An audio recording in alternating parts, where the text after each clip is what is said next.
Alright, what is up my friends? I am home from Barcelona, Spain, where I just played Mythic Championship 4. And what did I play? You're looking at it. Goblins, that's right. And actually, very similar list to what I played right here on CoolStuffInc.com in my video a couple weeks ago. Goblins. I was one of 2 Goblin players in the Mythic Championship. And although my record wasn't great, we ended up going 8-8 overall for a 179th place finish. Went 5-5 in constructed and 3-3 in draft. So, you know, the pretty mediums. But the exciting part is I played this Goblin deck, and Goblins is kind of back in Modern. My 5 losses, I lost to Hogak 3 times, unfortunately.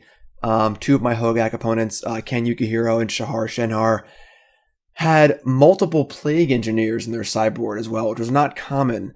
But if they have the Hogak deck and the Plague Engineers, things are really, really tough. So I lost 2 of them. I also lost to Sam Pardee playing Hogak, and then I lost to the Hardened Scales player who made the top 8. I forget his name, in a very, very close match. And what was my 4th loss? I lost to Hogak 3 times. Oh, and then I lost to Burn in the very last round. Always a tough matchup for Goblin decks because they're just kind of faster than you are, and they're, in essence, a weird combo deck. And I lost the die roll and lost very close, some very close games. But 5-5 with the deck. A lot of my wins were very lopsided. I beat Blue Eye Control twice in almost non-competitive games where they just couldn't really do much.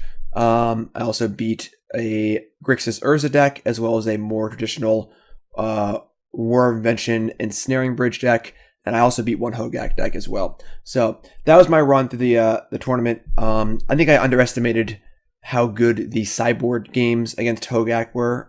In my testing on Magic Online, I was winning a large percentage of my post-sideboard games, but it seemed like I underestimated how easy it was for the Hogak decks that were tuned at the Pro Tour to have that Assassin's Trophy or Nature's Claim or whatever to wreck my Leyline and then keep things going. So I imagine Hogak is going to be banned at some point in the near future, so that won't be a problem we have to deal with. But onto the deck. This is actually very similar to the list I played on Cool Stuff Inc. Like I said a few weeks ago. New additions to the deck. If you missed that one, of course, Goblin Ringleader is back in Core Set 2020. This is the linchpin of the entire deck. Without this card, the deck does not work. So Goblin Ringleader is your everything. Draws cards, provides pressure, and then Ringleader very likely to find another Ringleader or a Matron. I think one of the big misconceptions about this deck is that it is an aggro deck. It is not an aggro deck. This is a board control, almost like combo deck, where your goal is stay alive, kill things, and draw cards, and you will win the game eventually. As a note, I always have an article that's attached to these videos on CoolStuffInc.com. So if you're watching this on YouTube proper and didn't see the original Cool Stuff Inc. article, you're always going to want to see those anyway. But this particular article with this video is going to be longer than usual and have a write-up about the cards in the deck also. So not going to want to miss that, CoolStuffInc.com. But other new cards, Munitions Expert, very, very good. The ability to hit Planeswalkers gives this utility in almost all matchups. Fantastic card. We also have Pashalik Mons, Goblin Sharpshooter Impersonator. This card is very, very good. And then Sling-Gang Lieutenant, one of the most exciting additions to the deck. This looks like a finisher, and it is. This, gives your opponent the math question of, is your life total X, and is the number of creatures I control X? If so, that is equal, you are dead. So that part's cool. Also cool is Goblins is kind of a blocking deck. Your goal is often to stay alive, so your card advantage engines can come online, and you can overwhelm your opponent with cards. Blocking and gaining life helps you do that. So this card, very multi-versatile, very multifaceted, very versatile, excellent new addition. Of course, Aether Vial, Cavern of Souls. I played 4 Field of Ruin. I expected a lot of Tron decks. Of course, Tron won the MC, and Eldrazi Tron was one of the more played decks in the room. Didn't play against either, but still a very good card. Cavern of Souls, Hovel was essentially Badlands. One of the big things too about my Goblin deck is a lot of people aren't playing a lot of 1-drops, and I think 1-drops are very, very important. You want to get your ball rolling early, and you want to be able to use the cards you draw off Ringleader in a timely fashion. Skirk Prospector helps you do that, as well as have crazy broken combo turns with Goblin Warchief in play. It also makes your experts better on turn 2. And it's basically the deck. Sideboard, obviously very prepared for Hogak. Hopefully this will not be necessary going forward. Leyline of the Void is definitely a necessity card. It's not a card you really want to play, because we expect to play somewhat long games with this deck, and drawing a Leyline after your opening hand is frankly terrible. Relic is a much better graveyard hate card for Goblins because it's cheap, it replaces itself if you draw it in the mid-game. You know, Goblins is a critical mass deck looking to draw a lot of Goblins, so a Relic hits their graveyard and then draws you a new card, so it's almost like a Goblin in and of itself. So would prefer to play things like Relic. Right now, Leyline is obviously necessary. Thoughtseize against combo decks, and then we have a few one-of Goblins here in Earwig Squad against... this card is actually really good against like fringe combo decks like Neoform, Ad Nauseam, and a lot of the weird stuff you see in Modern, and also fine against things like blue-eye control and stuff like that. Trashmaster, of course, good against artifacts. Chainwhirler, good against decks playing a lot of small creatures. And then a second Pashalik Mons for your creature matchups, like humans and things like that. Getting a Pashalik Mons in play and being able to use Skirk Prospector and Mogg War Marshal to ping down all of our creatures is very good. Last card I want to talk about is Icon of Ancestry. This was my solution to Jund and decks playing Plague Engineer that are fair decks. Effects like Renin 6 or Plague Engineer can be hell on your X1s, and Icon of Ancestry is a proactive way to deal with Plague Engineer that also provides you an additional benefit and card advantage in long grindy games. So this card was my clever addition, and I'm pretty happy with it. So this is the list I played in the MC. Let's play it through a league and see how it goes. All right, match number 1. And again, I want to remind everyone, if you skip through the beginning part maybe, that there's a written article to go along with this on CoolStuffInc.com. And it's going to have a whole bunch of extra information about Goblins. You're not going to want to miss that. Make sure you go to CoolStuffInc.com if you're watching this on YouTube. All right, so we have what we're looking for in our opening hand typically, and that is Aether Vial. However, we have no gas otherwise. So this hand is a little sketchy. Double Aether Vial, Prospector, and 4 lands. And we are on the draw. This is a tough one. Aether Vial is perhaps the best card in the entire deck, and your optimal turn 1 play.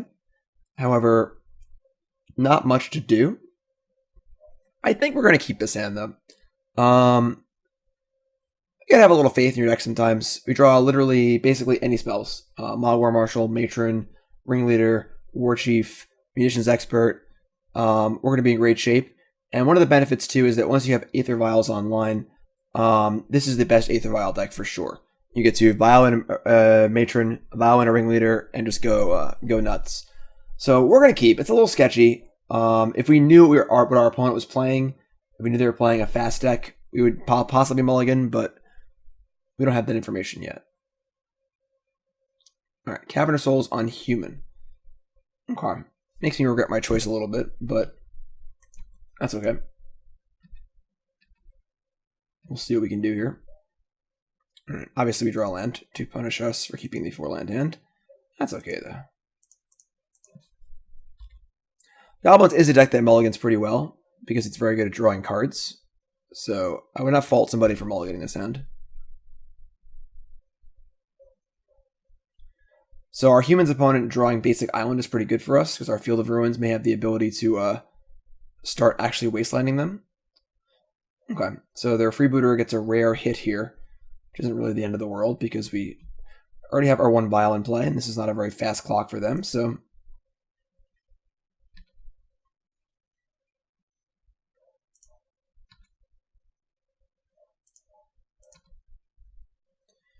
Munitions Expert. So that's pretty good. That allows us to interact decently well with our creatures.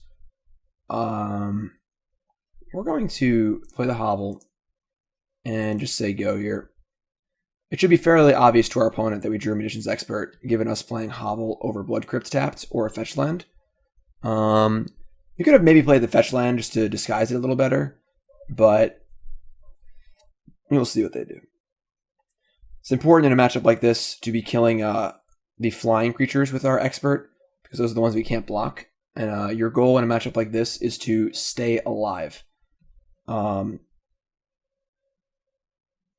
You don't want to let your opponent cheese you out with flyers and things like that. So they may have a Thoughtseize Lieutenant here. That would be my guess. Yes. Okay.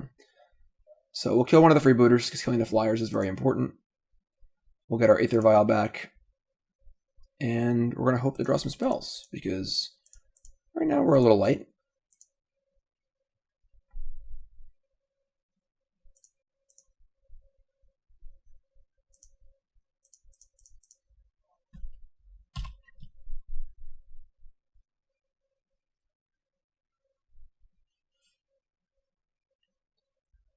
All right.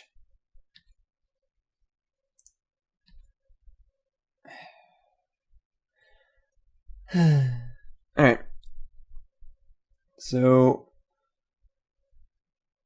I suppose we could play a fetch land here. I suppose the deck thinning is non-zero. Normally not super relevant, but given our hand of all lands, they know about everything in our hand but this snow-covered mountain. So 1 Matron, 1 Ringleader, and we are in business. It is turn 4. We're still at 19. Their board presence isn't amazing. And they're casting an Aether Vial. And if Freebooter, when they knew our hand was mostly blank, was their best play at the time, that's pretty good for us. All right, so image is good. Copying Lieutenant is going to put some pressure on us for sure. Don't really have any good blocks. Looks like we're taking a pretty big hit this turn.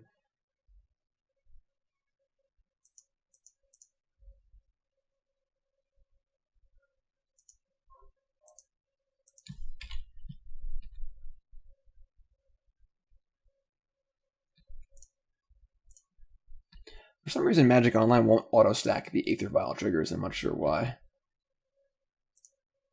All right, 3 and 1, and Knucklebone Witch.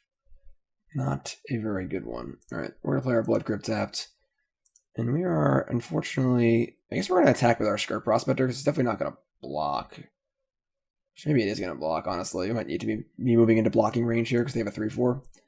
Yeah, I guess we should just say go here. Unfortunately, this hand has not panned out very well.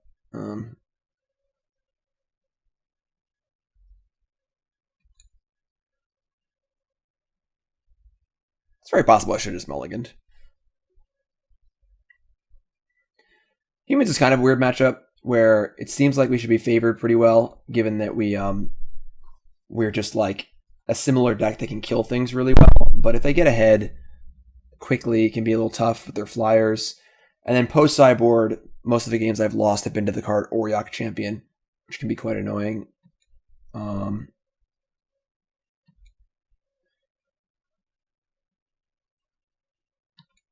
so they don't know about these 2 cards. They're just attacking, they don't really care. I think we're just double blocking, which kind of sucks. Because they have a flyer in play, we need to keep our life total reasonably high. I mean, we're going to need a pretty good Ringleader turn next turn to get back into this game, unfortunately. I guess we could... No, we can't double block the 2-2. We're taking 5 here? Yeah, this is quite bad.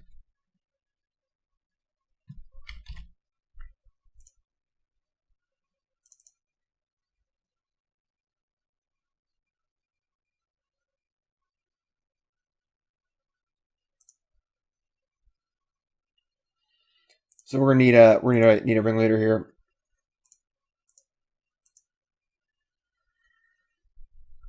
Or Matron.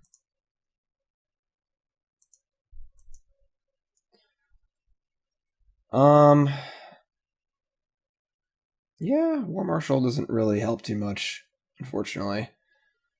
It does provide for 2 blocks, but we're still dead on board. They named Tarfire over Munitions Expert. It's an interesting one. All right, I mean we'll say go here and let them make a mistake maybe. All they have to do is attack with all their creatures and they win, but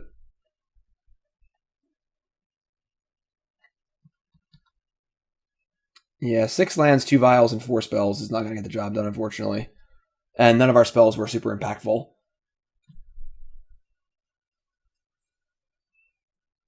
And Mantis Rider too. Wow. Reflector Mage. All right. So tough first game there. Definitely could see an argument towards mulliganing, but you gotta have a little faith sometimes, and our faith was not rewarded this particular time. All right. So against humans, we're gonna want our Pashalik Mons and our Goblin Chainwhirler, and that's really it. Now, what do we want to cut? Typically, you cut Piledriver in the grindier matchups. Yeah, that's what we're gonna do. I'm gonna cut 2 Piledrivers. That's basically it. Not too much else to bring in. There's a possibility they have Plague Engineer in their board, but can't really afford to board around that too hard. We still have Tarfire and other removal spells and things. Yeah, that's basically it. Pretty simple. Chainwhirler and Pashalik Mons are both very good.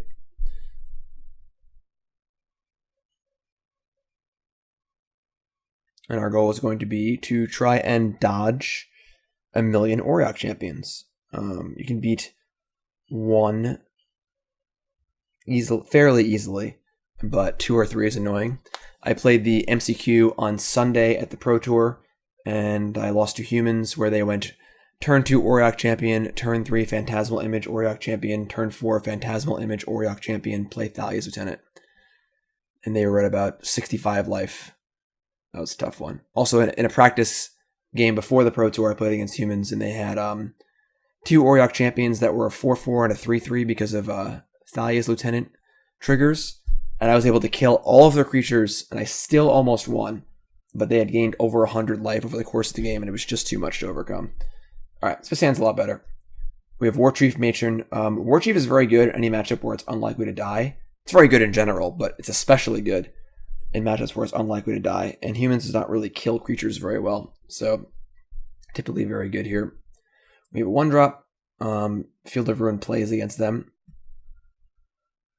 We have our Aether Vial. All quite good. Opponent mulligans to 5.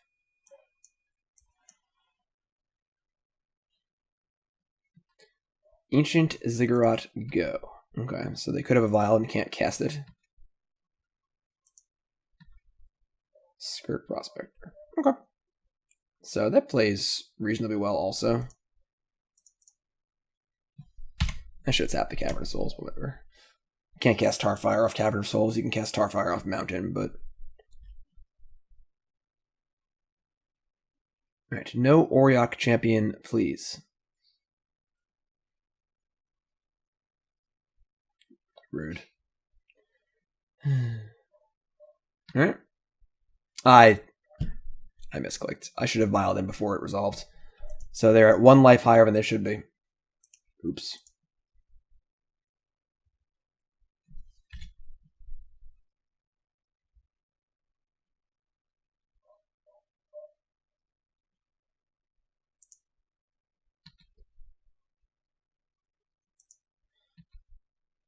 Munitions Expert. Okay.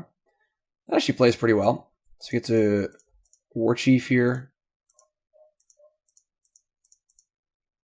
Let's get a Warchief on the board. We have Expert available off of a Vial activation. And again, Soul Warden is not the end of the world here. You know, we're at a stage right now where we're extremely well set up to draw 1,000,000 cards and kill a bunch of things. And we can easily overcome this in a long game. The threat becomes if they get a second one or they have some way to clock us. All right, they seem to have a second one. Nope. Mantis Rider. Deputy of Detention. Okay, so this is fine. They target the Vial. It's not going to matter because we're going to kill it before it resolves.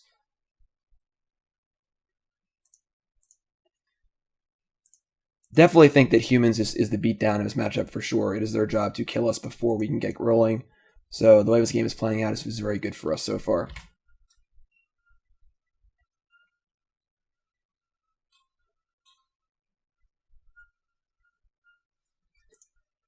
So Vial's going to go to 3. Another Warchief. That actually plays pretty well, because now I can Vial in the Warchief, cast Matron for 1 and Ringleader for 2. I like that.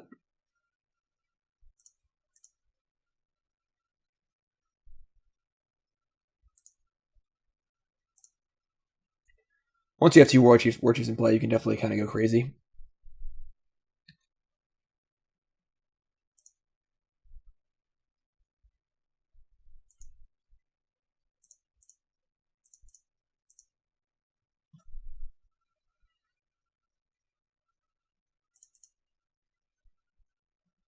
We hit a Skirk Prospector and another Warchief. So not ideal. I mean, they're cards, but like, you really want to hit another Matron or another Ringleader. I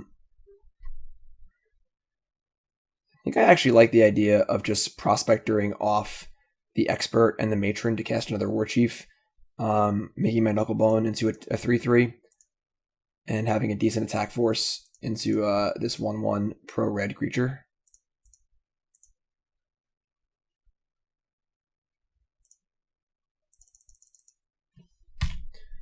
So you get to attack for effectively 8 here.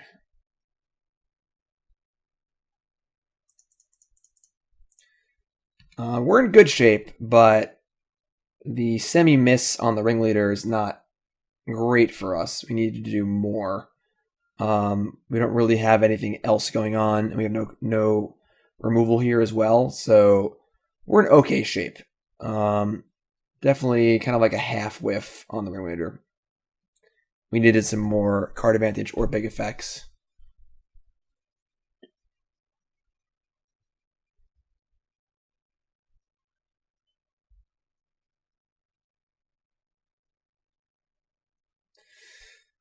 All right.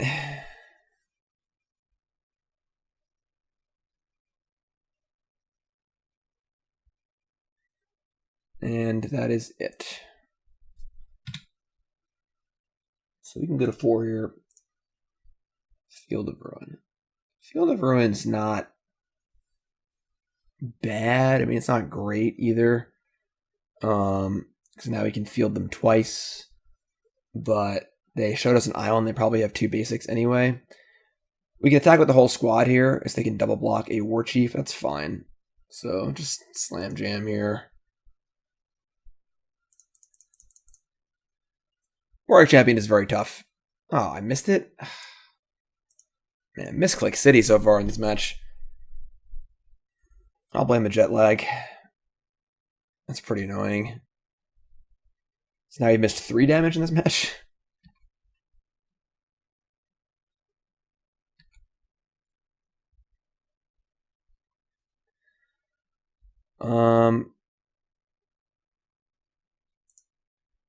Yeah, we'll just play this. We can feel the ruin them once if they want to sack this canopy.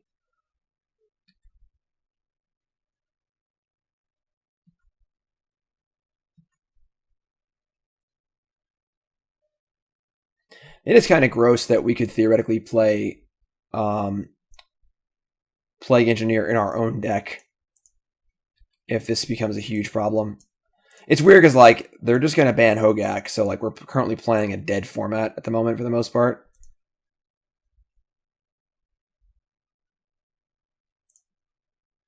So it's hard to make, have thoughts on the format in general because it's not the format that we're going to be playing in like however long it takes them to ban it. I mean, the next actual banned and restricted update is not for a while, but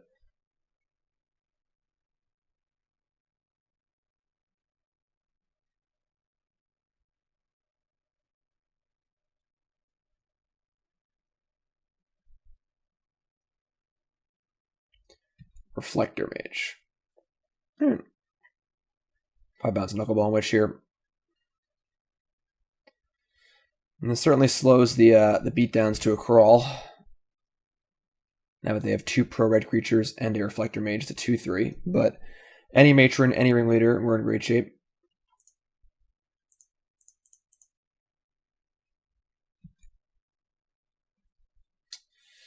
Alright. I mean, Field of Ruin doesn't really matter that much at this point. Like, Wastelanding them doesn't really do too much, but we're just going to do it, I guess. Thins us out 2. recast Knucklebone, fetch out a Blood Crypt, and we're just sitting here waiting to draw a Matron or Ringleader, maybe a Pashalik Mons. Alright, so they had 2 basics. Oh, no, I can't cast it. Alright, so no good attacks anymore.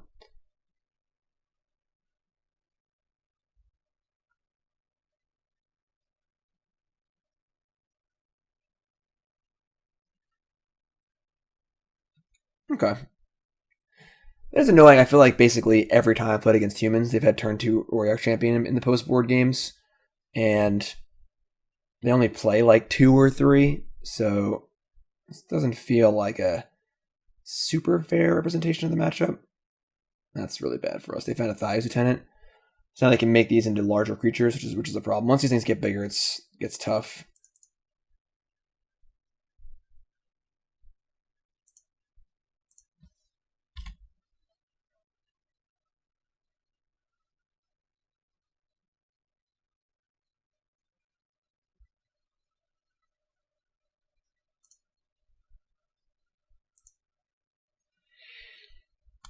Okay. I mean, certainly not ideal.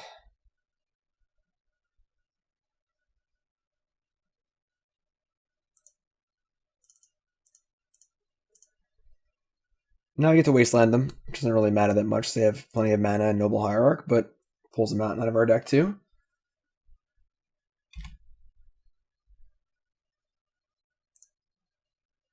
You know, 1 Pashalik Mons, or 1 Matron, or 1 Ringleader, we get to mop up this board pretty well. Aside from the Auric champions, of course. But Lieutenant's pretty bad because it makes the Auric champions into actual threats. If they're just Soul Wardens and Walls, it's okay, but once they have a big pro-red attacker, things can get difficult for sure.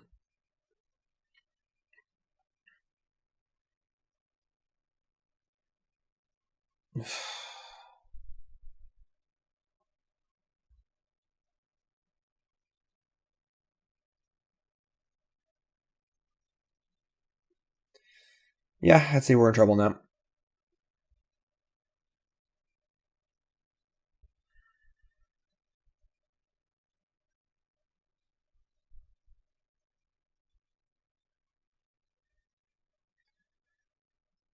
So now they have 2 unblockable 3/3s. I think it was extremely conservative of them to leave this other Auric champion back. They should just be focusing on trying to kill us as fast as possible. We're going to chump block this 4/4, or it's 4/5, because we just need to stay alive.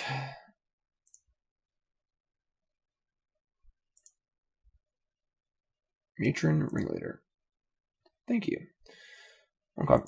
Well, now I get to do some stuff, but it's possible it is too late at this point, because we're going to do a bunch of stuff, and they're going to gain a bunch of life, and they already have a pretty good clock here, but we shall see.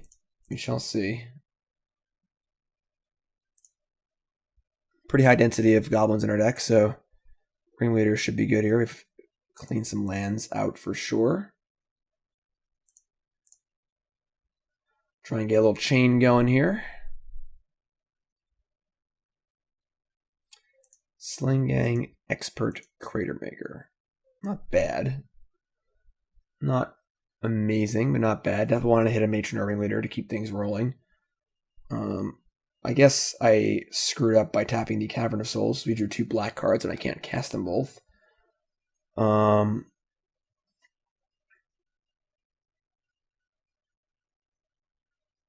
But that's okay. Still don't really have any attacks either, but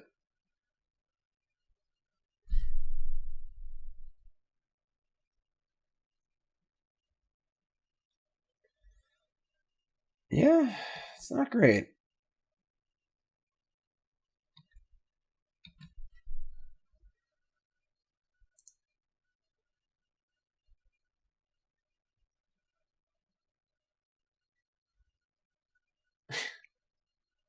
Okay, so they drew another Thoughtseize Lieutenant, which is obviously not good for us.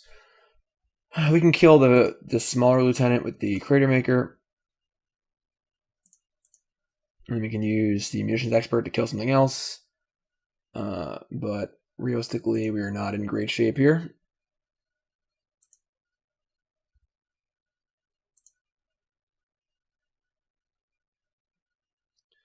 Our Knucklebone is getting pretty big for defensive purposes, which is good.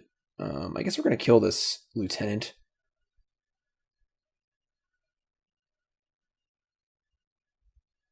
It's going to be a 5/5, but it also gets bigger. So the Buglers. Yeah.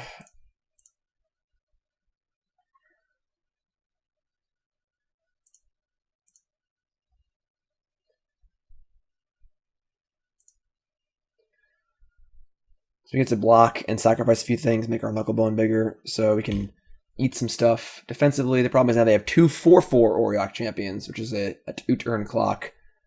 And that's tough. All right, now they're wising up and actually attacking with the champions. Sling-Gang here is going to buy us turn, which is pretty cool. But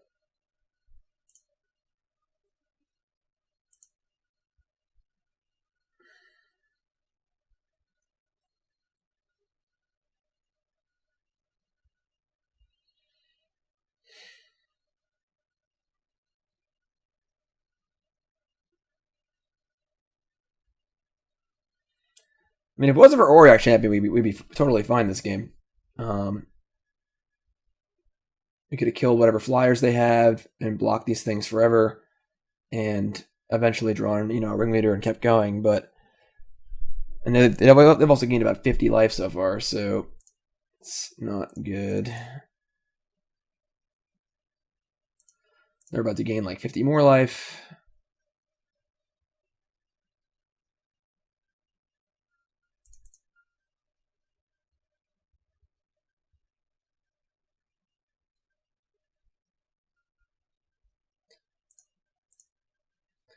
So we're going to attack with our Knucklebone. So we got to sack stuff anyway, just to stay alive. So we don't mind.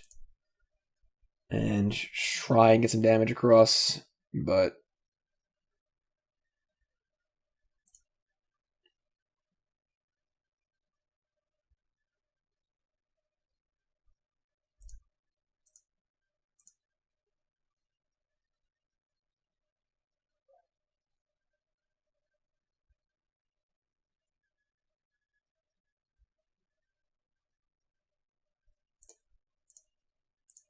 so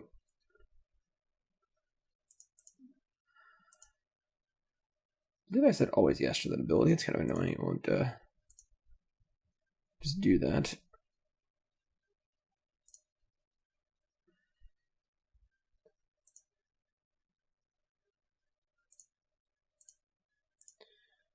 Might as well just go like decently deep here, because we need to sacrifice things over the next 2 turns anyway to even stay alive. So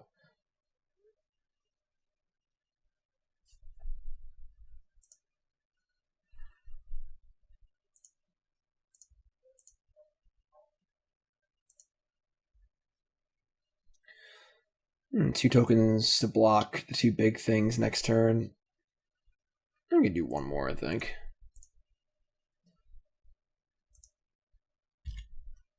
So get in for 8.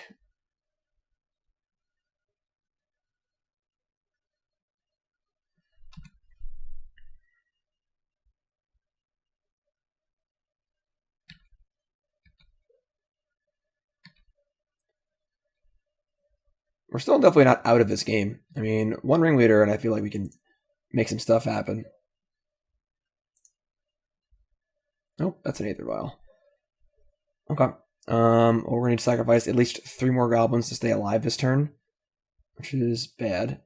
But so we're going to need some blockers too, probably. So we're just serve with the Knucklebone. Again, I think we need to be applying some amount of pressure. So let's get Knucklebone in there.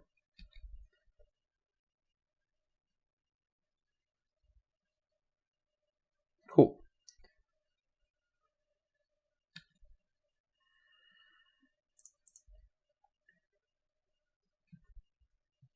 You see a life gain on Sling-Gang really paying off here as far as buying us multiple turns.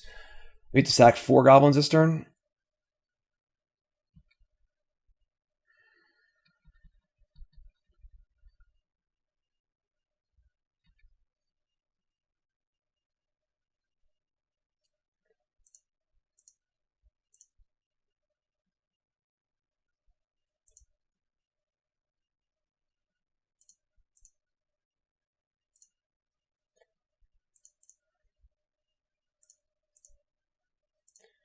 By Ringleader.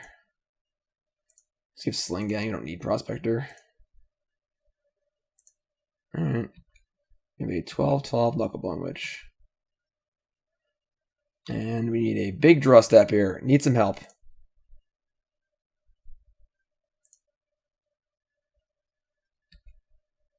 That is a Cavern of Souls. We'll name Sponge. So tough game there. Obviously 2/4/4 Auriok champions is not easy to beat. I think if we drew in the last few turns, if we had drawn Ringleader and drawn some stuff, we could have Pashalik Mons and killed all their stuff and not possibly just killed them, despite the Auriok champions, but that was not the case. So 2 large Auriok champions is no good for us. All right, round 2. Somewhat disappointing first match, but sounds pretty good. Hello, Curtis.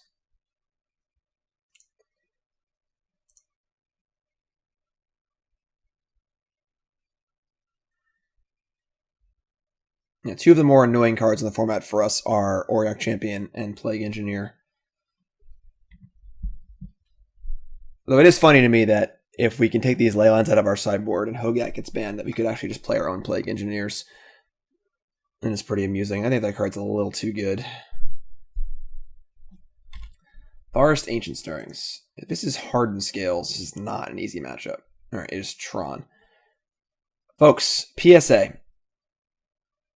I guess they mulligan to 6, but you almost never want to keep a hand with Tron that plays Forest on turn 1. It's not a good place to be. But our hand is pretty... that's a pretty terrible draw. Our hand's pretty good against Tron. They can't kill a Warchief, so fast Warchief hands are great against them. And we can just sack Prospector here on turn 2 and just play a Warchief. So that part's good. However, we're lacking Matron, Piledriver, Ringleader, some sort of big effect here. Tarfire, obviously, absolutely terrible against them. It's a pretty bad first draw step. Alright. So you have a few options here. We could just play Mogg War Marshal, attack for 1. We could play the Marshal, sack for 3 red, and play Warchief, attack, and leave our Prospector in play. Or we can just sack the Prospector and play Warchief. We're going to do that.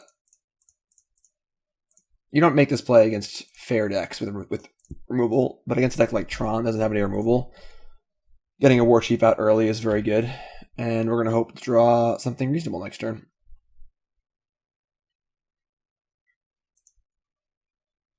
Alright, they found a Wormcoil Engine.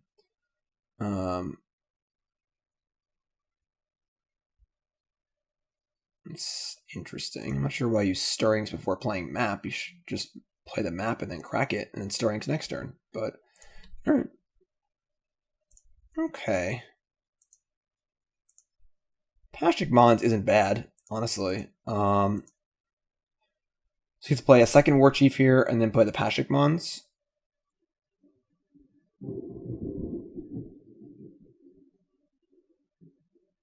That's very ominous. You can hear that. It's thundering outside. Yeah, I'd say playing Pashalik Mons better than playing Mogg War Marshal. Alright. Not a great... I mean, this is like an okay start. It's turn 3. We're attacking for 6. And we have a double cost reduction on our Goblins for next turn. So, assuming they don't Tron us this turn, we could definitely possibly kill them next turn. We also have the ability to Tarfire whatever they... well, they just natural Tron us. That's bad. Okay, that certainly complicates things.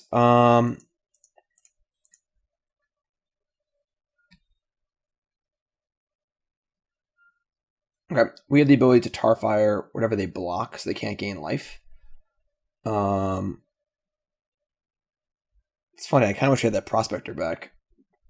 But having the Marshal over the Prospector is better anyway, so...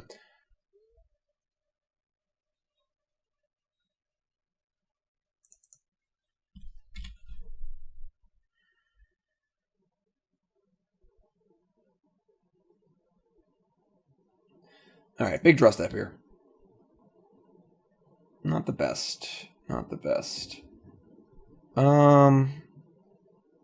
Okay. So, I think we can probably get him here. Assuming they don't have, like, O-Stone or Ugin, which case we just can't win. We can play Warchief, Marshal, and just say go. They're going to attack us. We'll just block with one of them and then Tarfire it and hopefully crack back and kill them.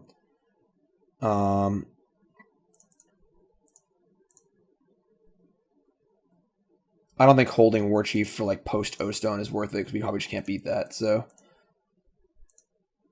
if we attack with everything here, they block a Warchief, or they block a Pashalik Mons, 2, 4, 6, 7, 8, 9. It's not enough to kill them. We have to use Tarfire on creatures, so we'll just say go here. And hopefully they don't have O-Stone or Ugin or another Wormcoil, and they attack. Which is a lot to ask, unfortunately. But we can overcome a Wormcoil, and they have all its dust. That's also pretty bad. Alright. So we're going to shoot them a bunch of times. And if they attack, we can like Tarfire the creature, but even then we can't. I guess I gotta kill the... And killing the Wormcoil doesn't seem like it's really that good here.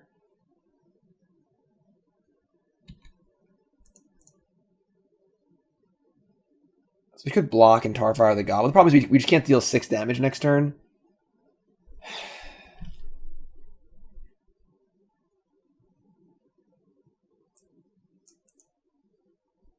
So like blocking the Goblin and Tarfire doesn't really matter. I probably should have just killed the Wormcoil. Just like they're gonna have Tron for so many turns before we kill them.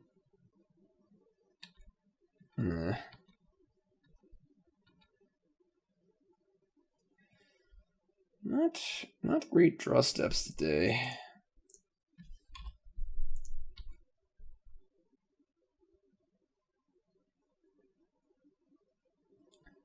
We also have 4 Field of Ruin in our deck too, so the Tron matchup is not too bad. I think that the classic Tron matchup is definitely worse than the Eldrazi Tron matchup, but alright, we've seen enough here.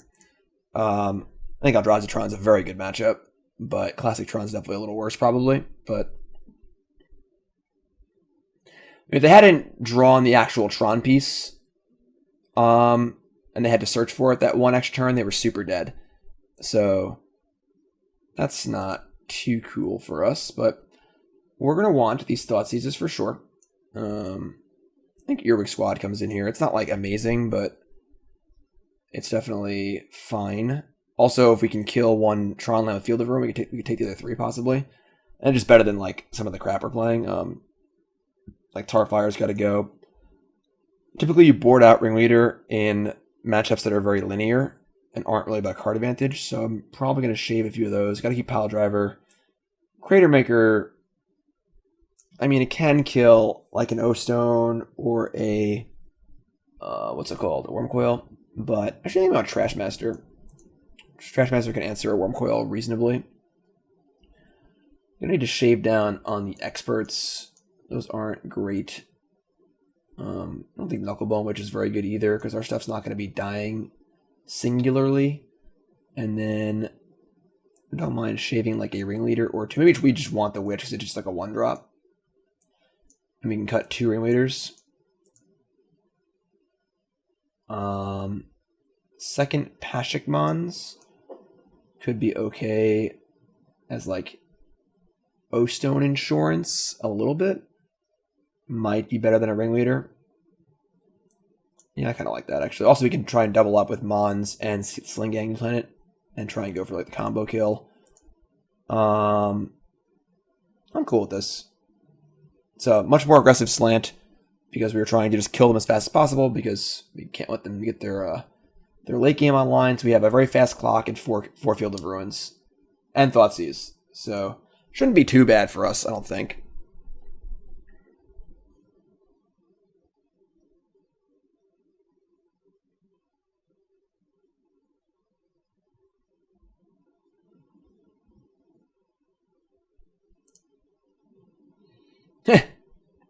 Well, I found our Field of Ruins. Needed one of those last game. Opponent mulligans also. Can't keep this one, though. No 1 or 2 drops or Field of Ruin. It's not going to work.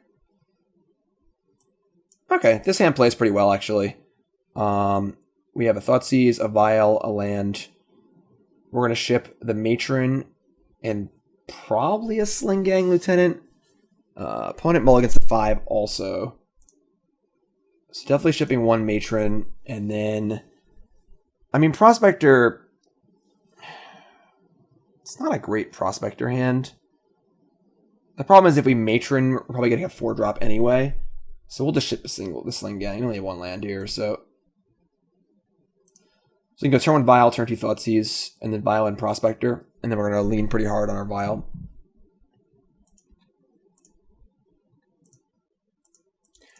Our opponent mulliganing to 5 also is definitely good for our Thoughtseize.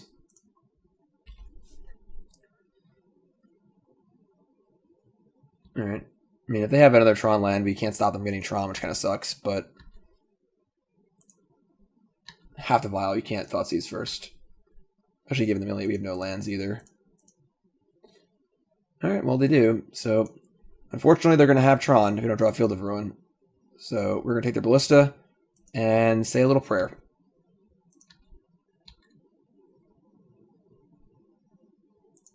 They have stars for a redraw too, so not ideal. Definitely not ideal.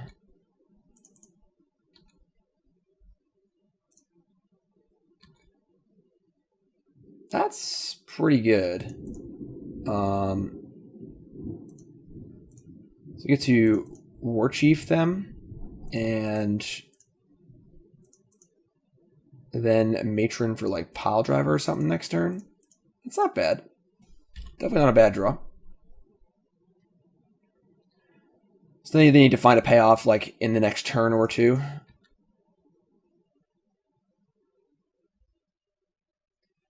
I mean, Piledriver's 9 next turn. 10, 11, 12, it's 14. So we can deal 14 next turn with a Piledriver.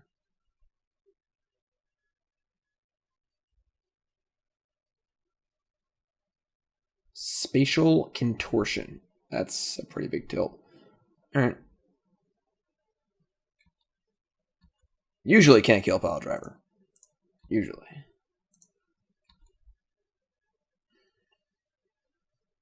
Okay.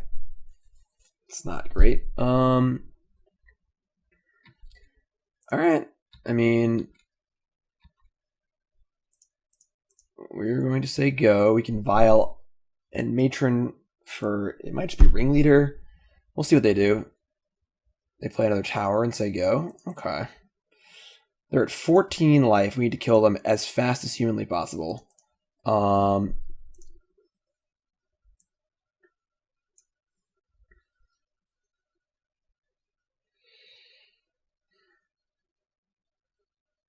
deck is a little less than half Goblins. The problem is if we Ringleader, we aren't necessarily able to cast the things we get. And if we get Sling-Gang, I mean, it's okay. I guess Sling-Gang is good against Wormcoil because we can sacrifice the one they block. And it's okay against like a O-Stone. We probably can't win anyway if that's the case. Trashmaster.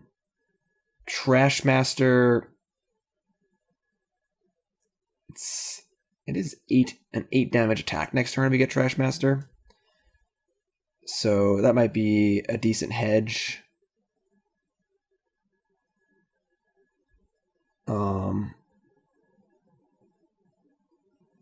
That's like possibly just better than Sling-Gang is. Although if they have O-Stone or All is Dust, Sling-Gang is much better. Definitely not easy. I don't think Ringleader is correct, given that we just don't have much mana. I think it's definitely Trashmaster or Sling-Gang. I think it's just Sling-Gang. 14, we attack them to 10, and then we'll have enough power in play to kill them next turn through a Wormcoil engine. Yeah, it's just Sling-Gang. Alright.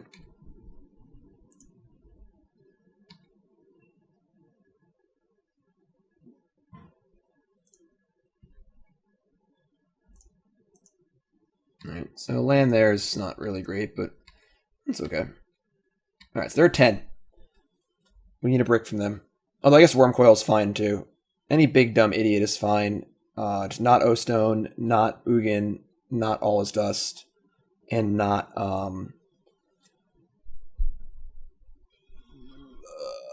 O-Stone, Ugin, All Is Dust. Oh, Ballista. No Ballista either. Okay, so they bricked. So that works out. Our Thoughtseize was good. We got the Ballista. They had Tron, but they drew a Contortion and then just lands probably. So fortunate for us, our hand wasn't great. We didn't draw Field of Ruin, but we were still fine. Let's run that back for game 3.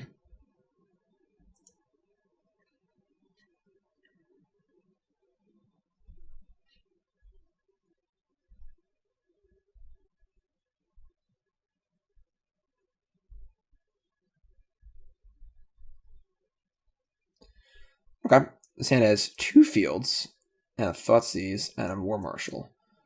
This hand's fine. I would really prefer if we had a Vial, but I think it's hard to mulligan the Thoughtseize double field Warchief hand.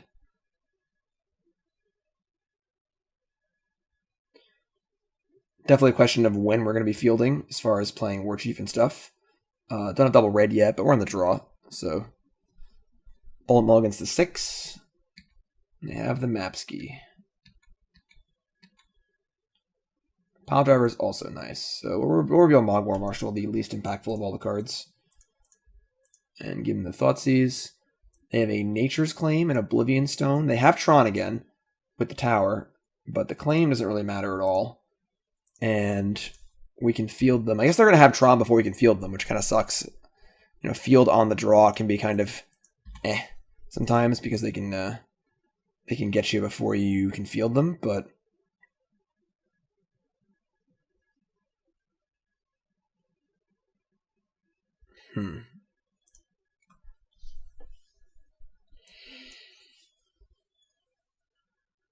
This is interesting. Which 2-drop do we play? I kind of like holding Piledriver for a Warchief turn anyway.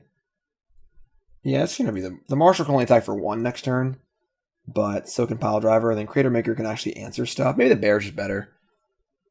Like, Cratermaker can deal with some stuff, so it's a little more versatile later in the game, but it does attack for more damage.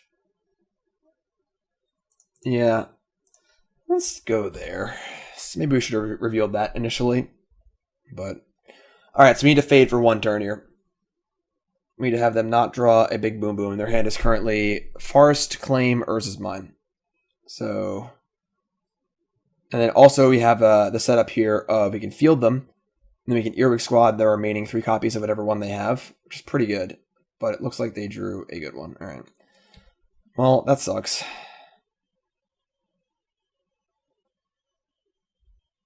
Okay.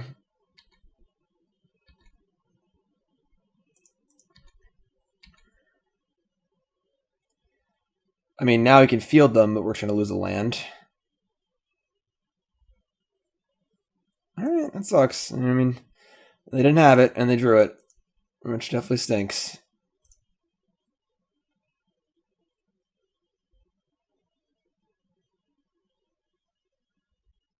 They have Claim, Forest, X in hand.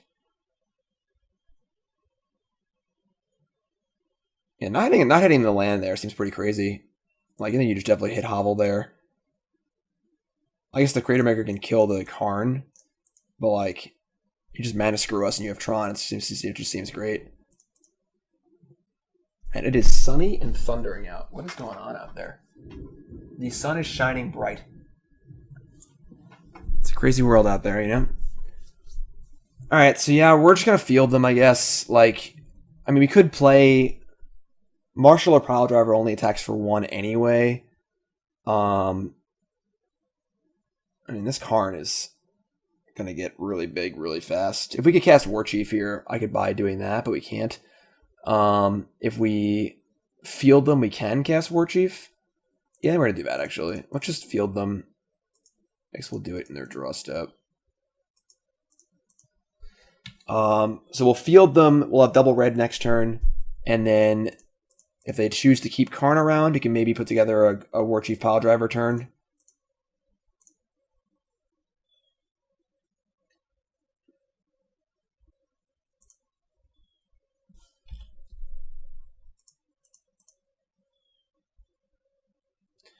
All right, the old squad ski is gonna hit the bench here. Maybe not. Maybe just a marshal.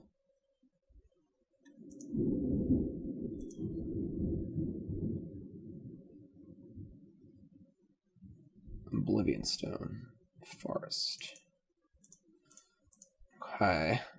Land? No.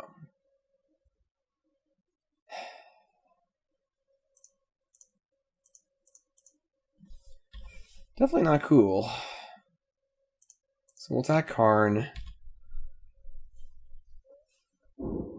If they have a land, they get to untap an O-Stone.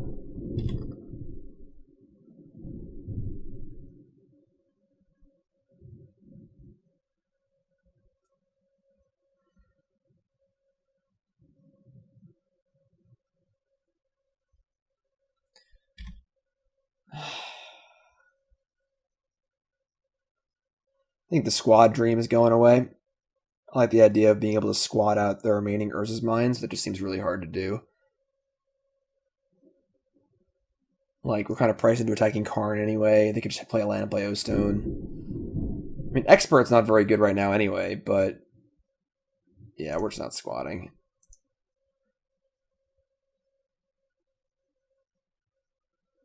So we, like, want them to not have a land here.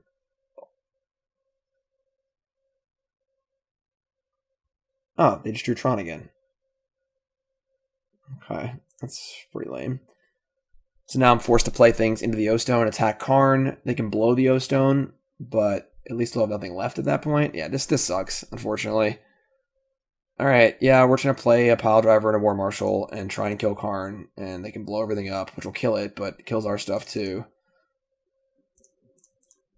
I mean, they have 2 cards in hand, and they are nothing big.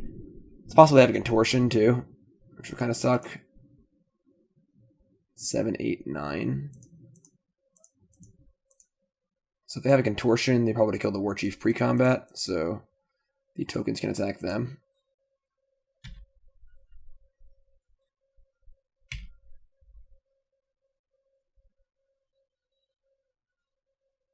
Alright, so hopefully they break for a turn. We get to field them again, I guess. We're just like so light on resources now. Karn 3-for-1 us.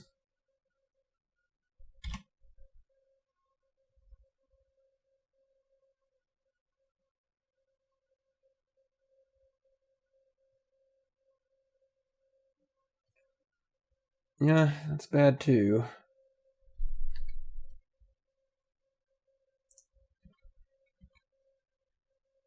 Yeah, it kind of stinks how, like, on the play, this game would have been fine. We would have just fielded them twice before they could even do anything, and it would have been not a problem at all, but them's the breaks. We're going to field them. I mean, it's almost the point now where they can just hardcast stuff anyway.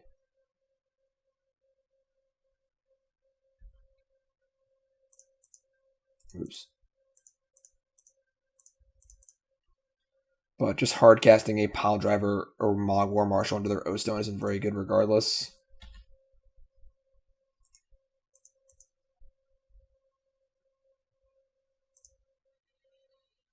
Alright. And O-Stone and Blast Zone.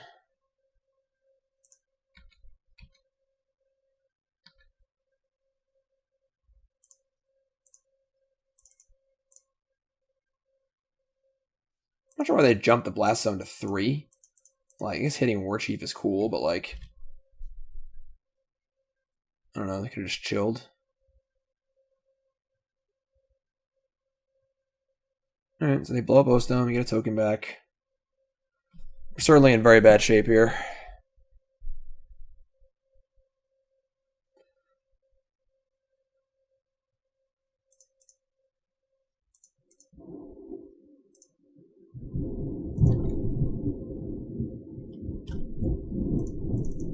Yeah, Thunder says it all. We realistically can't win this game anymore.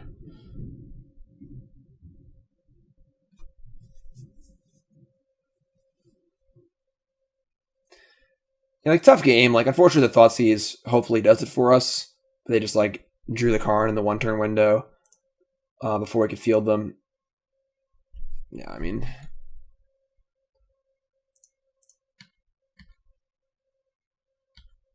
Definitely not a matchup I've played a lot. I've played against Eldrazi Tron a lot because that was the popular Tron deck going into the Pro Tour or Mythic Championship. But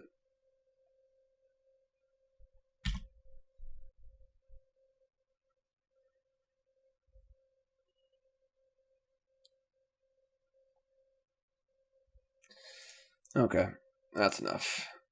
All right, rough start. Rough start.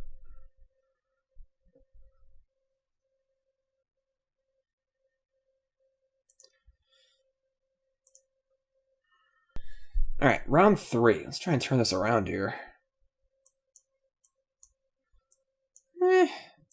Hand's not great, but it's a decent Knucklebone hand. We have 2 things to sacrifice.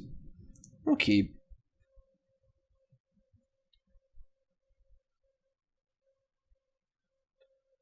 On the play, it's not a great hand. Opponent mulligans to 6.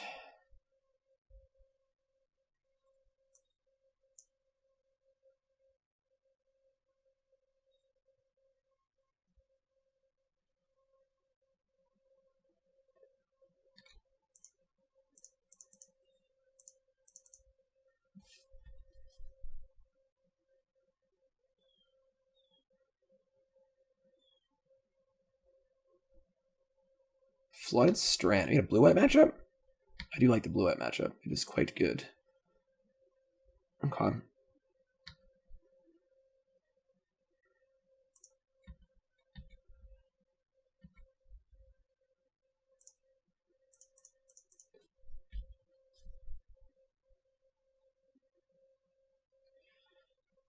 I would say that I clowned both of my 2 blue-white opponents at the Mythic Championship. Spell Snare? Good timing, Thunder. Her hand is certainly not great, but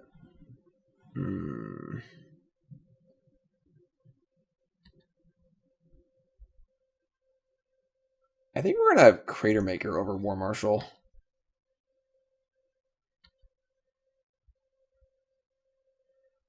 So I'd rather them counter the Cratermaker, and it's still 2 power.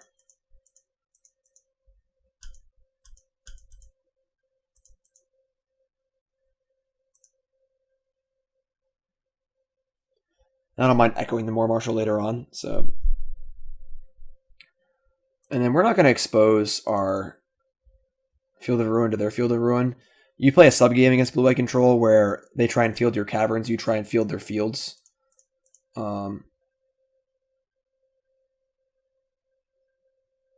So we want to also, we fetch Shock there for a few reasons, mainly being that against Blue-White Control, they're going to Path to Exile you and field you a lot.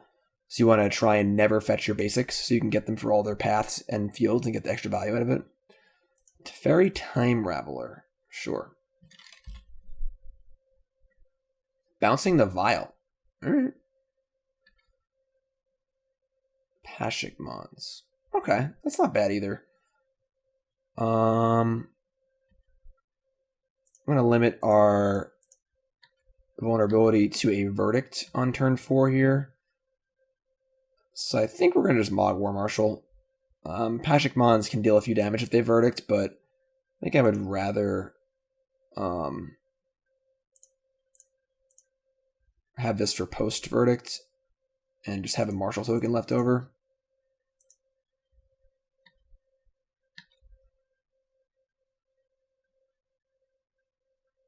Definitely playing, we've drawn a lot of the one-ofs and like the fillery cards so far. Alright, so easy echo here on the Mogg War Marshal. And we are unlikely to put any more threats in play. The blue-white matchup is very good, but it does require careful playing and careful pacing of your threats. I just want to leave this untapped because they usually draw land. Okay. Cavern is nice, but we're going to sandbag it. You want to hold on to it until you want to cast something big and not let them Field of Ruin it.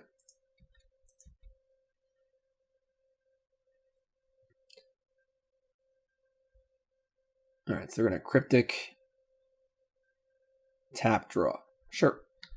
This is the ideal state to have your blue-white opponent stuck in where they're at like 13 life. You have a board full of mediocre creatures, but enough to kill them. We have a Vial, we have a Cavern in our hand, we have another threat. They Wrath's not the end of the world. I'd say we're in pretty good shape here.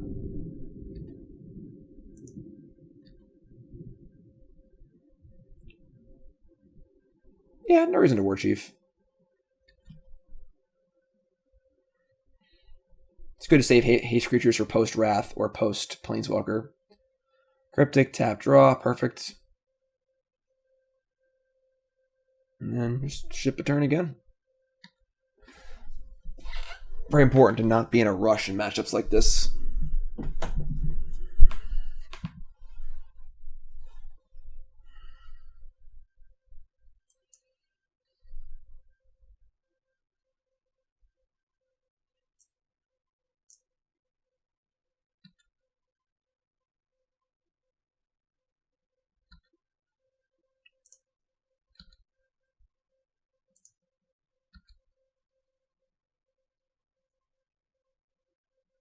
Okay.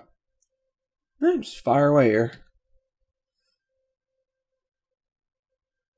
They get a snap Cryptic us? No? Alright. Like Path, Snap, Path. Maybe like there's going to be using it on bad creatures here. Alright, so they have a Vendilion Click. That's a little bit annoying. They're going to target themselves. Probably dump like a Force Negation or something like that. That's pretty worthless. Now you come to the question of, do we want to kill this Click or not? We could Vial in Pashalik Mons and then use the Cratermaker to kill it and deal them 1. I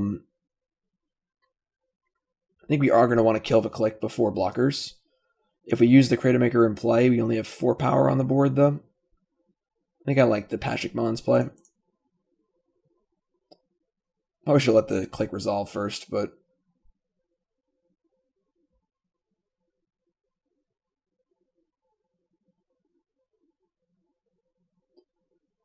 We also are probably going to play the Cavern of Souls now, so we have 4 mana available for Pashalik Mons. Maybe I should have. Let's see. Let's put this in play. Maybe we just actually... Yeah, we should just activate the Pashalik Mons and sacrifice the Goblin to make 2 Goblins and kill the Click. I like that a lot better, actually. Yes, Force Negation's gone. Yeah, we're just going to crank up the Pashalik Mons. We'll sacrifice the Goblin token. We will ping the Click, pump up our Knucklebone Witch, leave Pashalik Mons in play, make 2 more Goblins. Now they Wrath, they take a lot of damage. We're still getting in for 4. This is all pretty good for us. They're 8. If they Wrath, they take 6. And we still have a 1-1 in play. Okay, this is fine too. So they're going to path the Pashalik Mons. It's fine. We got 2 Goblin tokens out of it. Can we kill the Click out of it? Works for me. We have an almost lethal board. We still have a Warchief in our hand. We are a little light on threats. Like we don't have like a Ringleader or a Matron to back up. But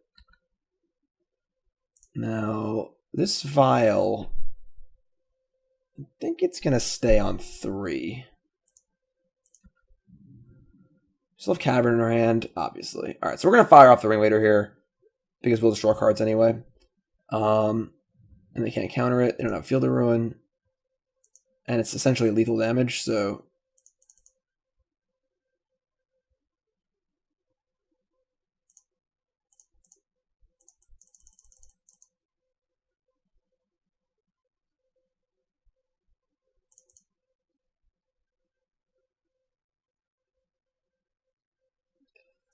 Okay. Got a Matron, it's the important one. 2 Caverns at the bottom is a little annoying, but they have another Cryptic command. They're going to need it.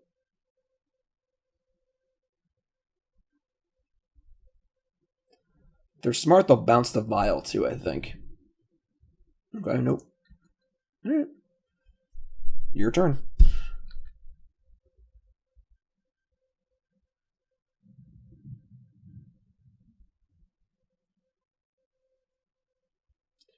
Jace the Mind Sculptor. Sure.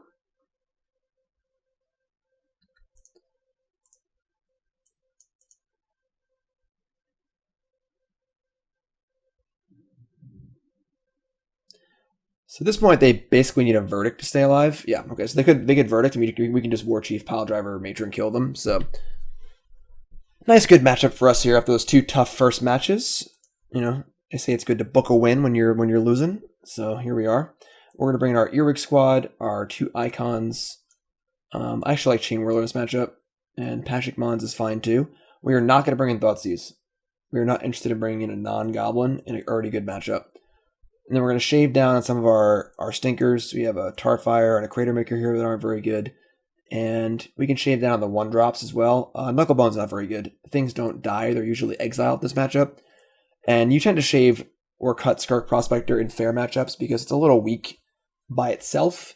And you don't really need the speed or the tempo of the card in a grindier, slower matchup where your opponent has a lot of removal. So always leaving all 4 experts against blue-white. They board in creatures sometimes, and just killing planeswalkers is fantastic. Expert is really, really good.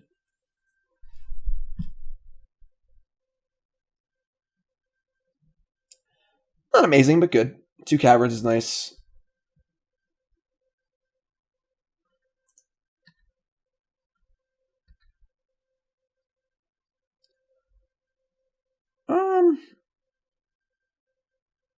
Yeah, I guess we'll cavern. Want to fetch Blood Crypts with these, but we can always wait till next turn to do it. We're not under a huge amount of pressure. We have no 2-drops, so not really in a huge rush.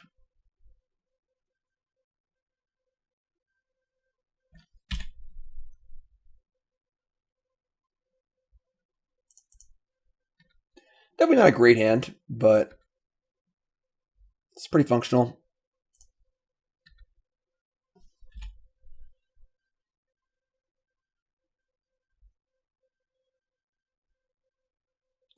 Like, they have a Planeswalker here. Things are a little awkward, but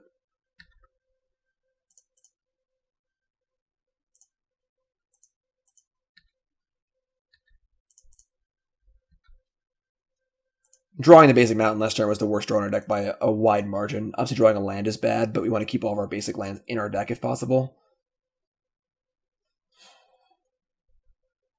All right. You are going to Warchief here.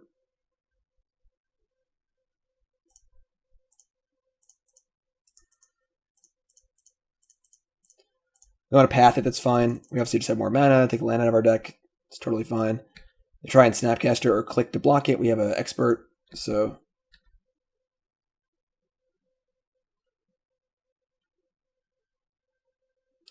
Purge is annoying.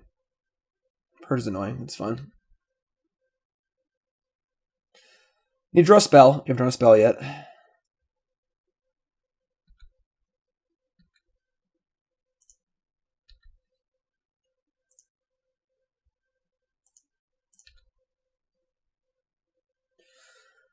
Well, I said it was the worst draw of the deck last turn. It was also the worst draw of the deck this turn, so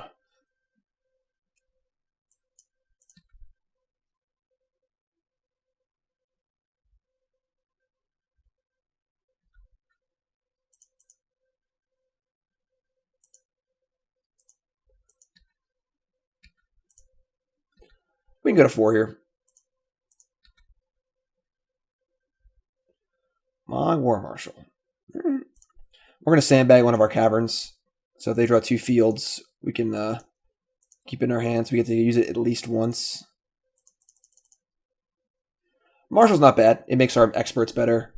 If they do play a Planeswalker.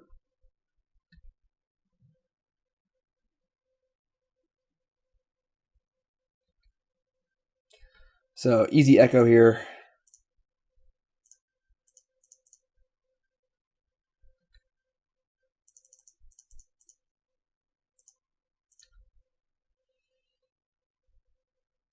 Not bad, but not worth casting yet. Our opponent's done literally nothing, and they missed a land drop last turn, so they have 6 spells in their hand. Not worth casting the Icon into a possible counterspell. Just keep our slow grind going here.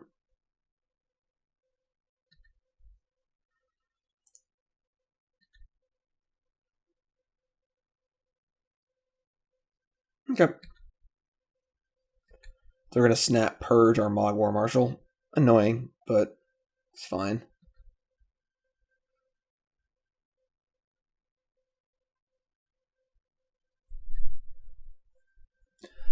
We're going to expert here and just kill it.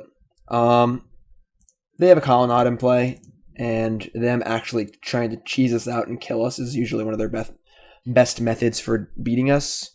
So I don't mind just taking the expert here, killing the Snapcaster Mage, and we also don't mind putting a threat in play too. And we have another expert in our hand also, so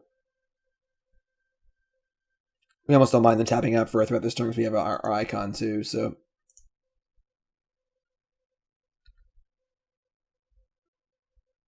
Hello.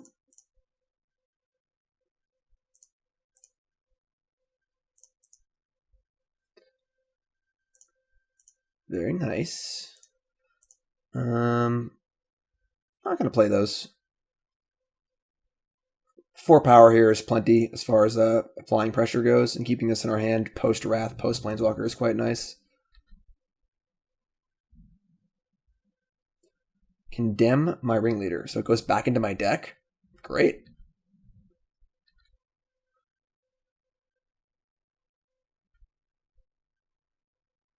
Okay, I think we're going to cast the Piledriver now. We want to keep at least 4 or 5 power in play, and we can hold the Warchief for post Wrath anyway.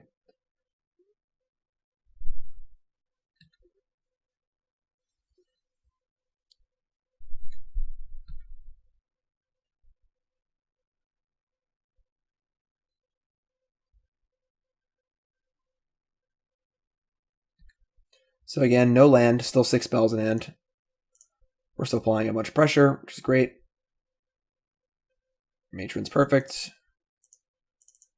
Ringleader again.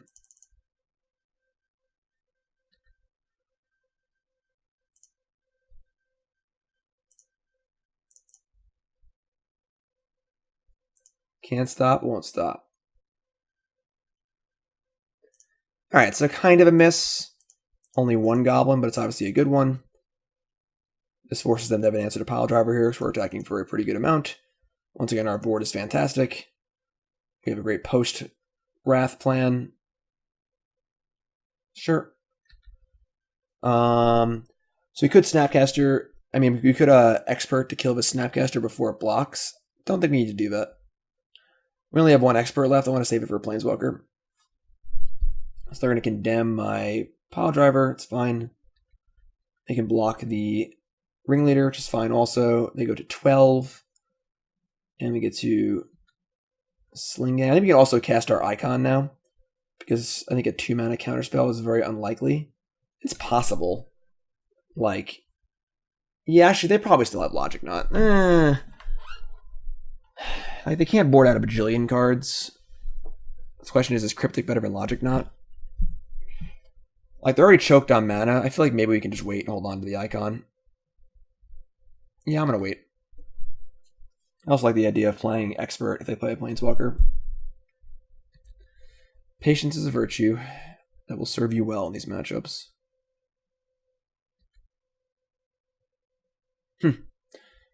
Yeah, just move to combat.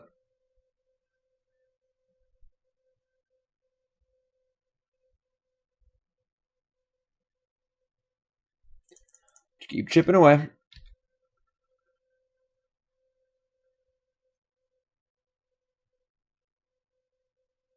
Celestial Purge, and Munitions Expert.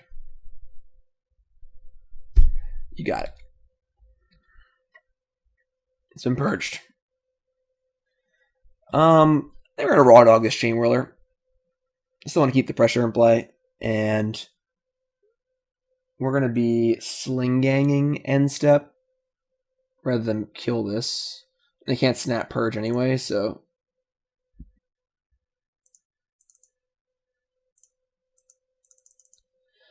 obviously not getting any value off of this as far as like killing like a Snapcaster or Planeswalker or whatever, but I think it's fine.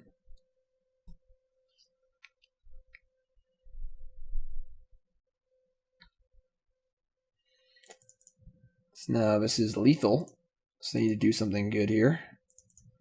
They have like a path or something for... No, they don't. Okay. Well, this game is certainly over. As you can all see, this is a pretty good matchup. I played against Blue-White twice in the Mythic Championship, and the games looked very similar to this. Just kind of a clown show. Like, alright, so now they're going to Cryptic, tap, draw. We currently have 6 damage in play. I could play all of my goblins and try and burn them out, but if they have a path, things get awkward. I'm just going to resolve my icon now.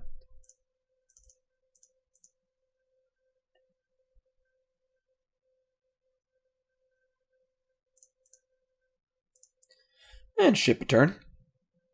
We have an icon activation. We've got Sling-Gang. We've got Expert if we need it. It's all looking good. Wrath of God. Sure. So we get to Sling-Gang them with all of our goblins. They're going to go to 3 life points. We have to activate our icon. We have 2 Warchiefs in our hand.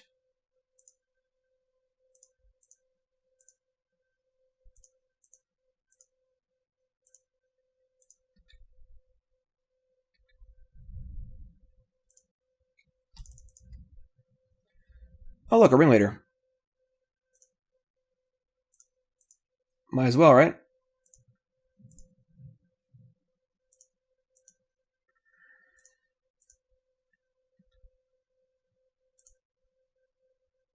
Well, they're still playing. They ain't giving up yet.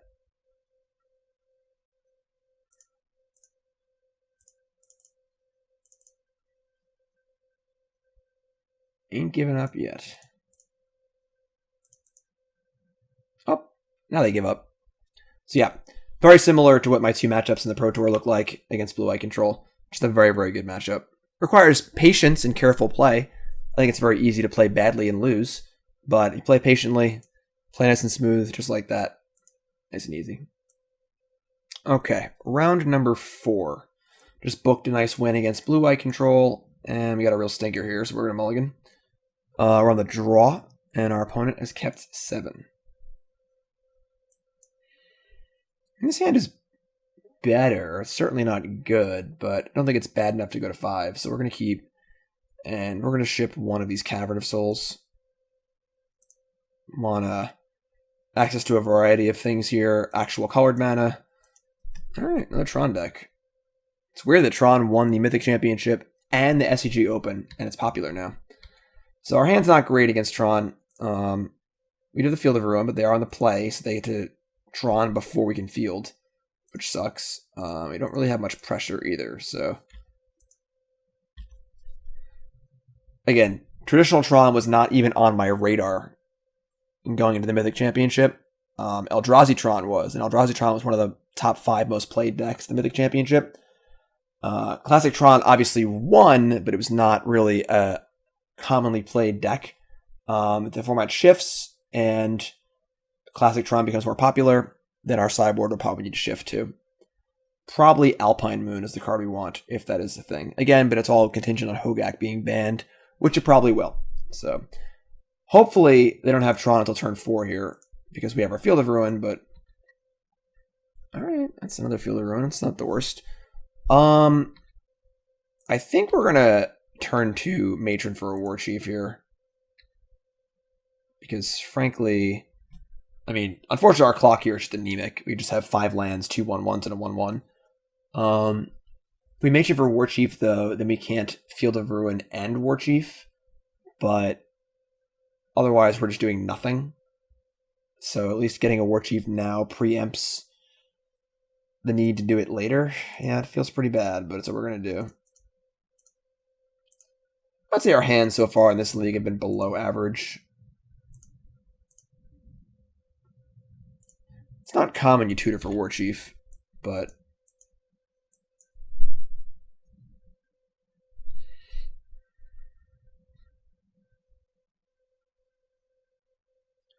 So they played Power Plant second. And it really is the end of times out there. There's alarms going off and thunder. It's still bright and sunny out. Alright, well there's Tron.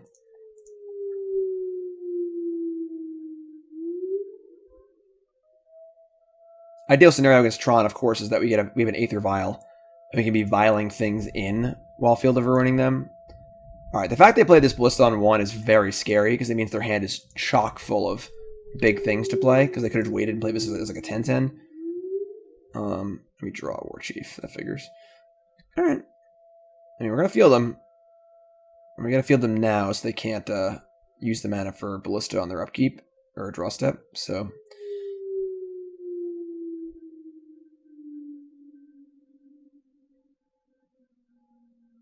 Well, folks, just want you to know that if it is actually the end of times and Doomsday is upon us, I guess this video probably won't even get out if that's the case. But either way, if this is like my black box, like my last hurrah, I love y'all. It's been real, and I appreciate y'all watching my content and supporting me.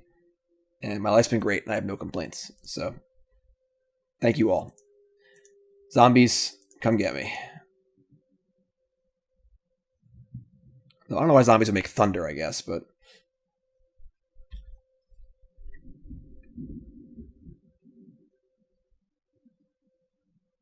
I'm not kidding, it really is bright and sunny out. It's actually hilarious.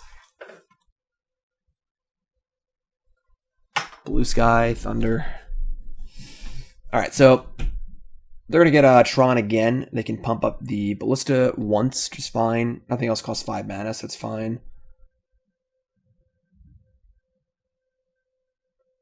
Another Ballista. Alright. Certainly not ideal, but...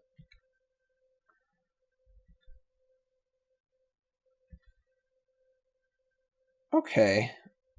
That's not great, but...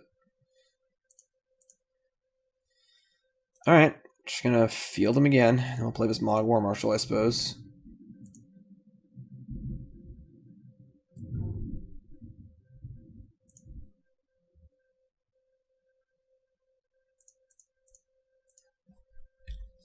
These ballistas are certainly annoying, but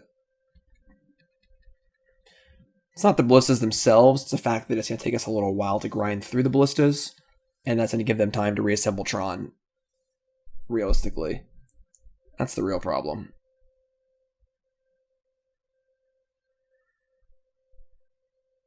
And they just have so many cards in their hand.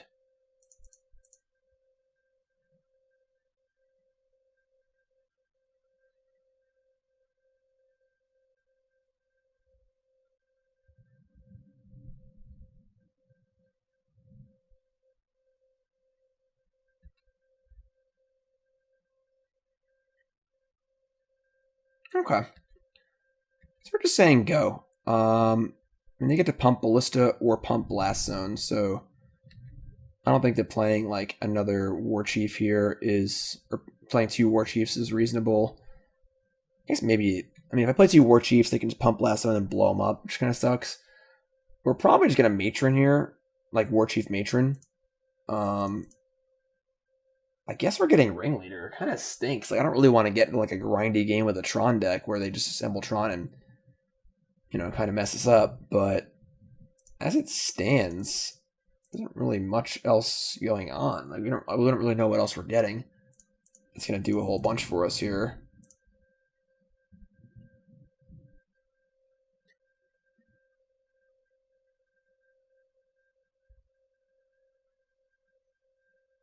Okay.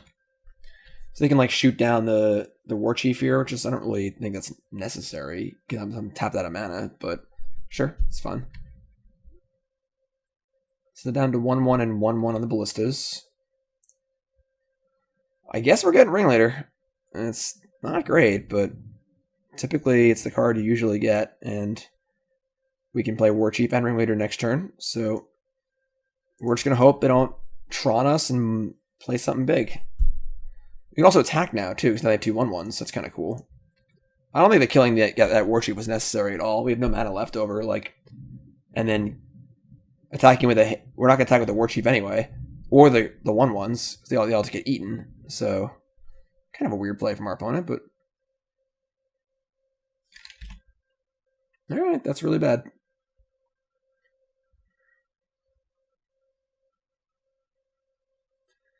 Many bad things can happen to us here. Even just pump bolt ballistas is not great for us.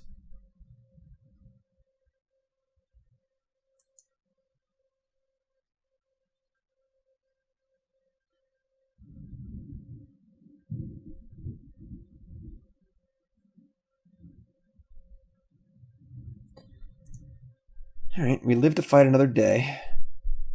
I think we're just sticking with our plan here of Warchief, Ringleader. Again, there's just not really much we can do at the moment to affect the board. Thankfully, they seem to have nothing big, which is good for us, so... I mean, they could have, like, Ulamog in their hand, because they have 8 mana here and they haven't used it, so... Either way, we don't really have a choice, just keep grinding.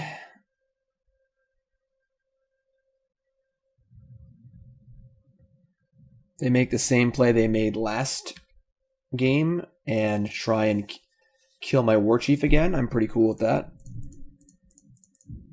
Like in response to this Ringleader. Not really a reason to do it, but if they do it, awesome.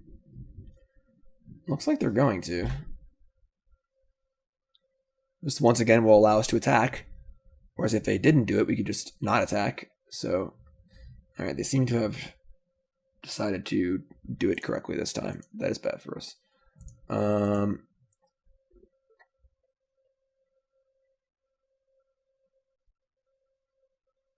Nope, they're just doing it again. I don't really get it, but I'm not mad about it.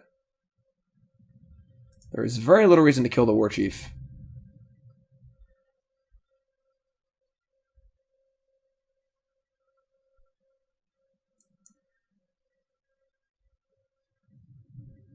Okay, so they definitely have Ulamog, because they just threw away both their ballistas to save a little bit of damage. That is for sure an Ulamog. Can we beat an Ulamog? Maybe.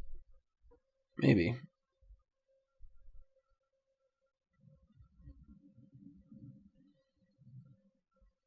Okay, I mean, that's fine too. Like, this game could be going so much worse for us.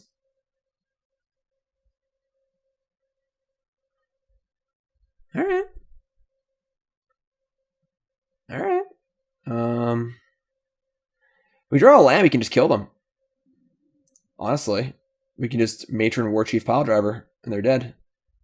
So let's draw a land and punish them for not playing this game very well. Can we do that? I'd love to do that. I guess Prospector works too. I like it. Yeah, I think they're just dead. Tron's a powerful deck, but you still gotta play it well, right? So Warchief, Piledriver, and they're dead. And the exact math here, but I'm pretty sure they're dead. They're at 12. Alright. Well, there you go. Certainly some value in Goblins. Opponents don't necessarily know exactly what your deck's capable of. But that is a game we 100% should have lost. It's what they call a steal in the business. Alright, so it's Trashmaster, Earwig Squad, and 3 Thoughtseize. Let's cut the Tarfire, the Ringleaders, right? Because I wanted Pashalik Mons too, I believe. And cut like some. The experts were not very good, so yeah, seems good to me. Okay, I'm cool with this. Definitely not a Ringleader grindy matchup, that's for sure.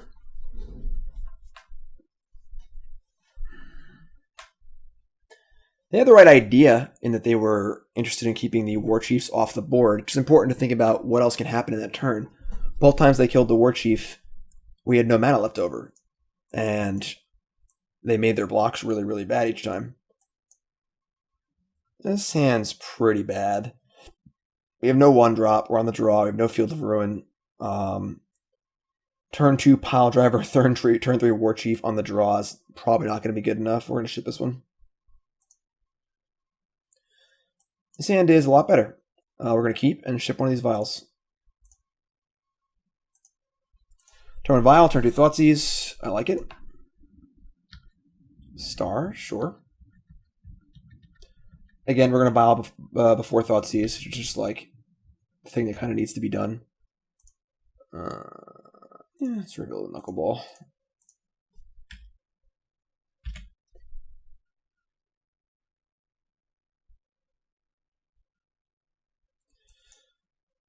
They have a way to get Tron.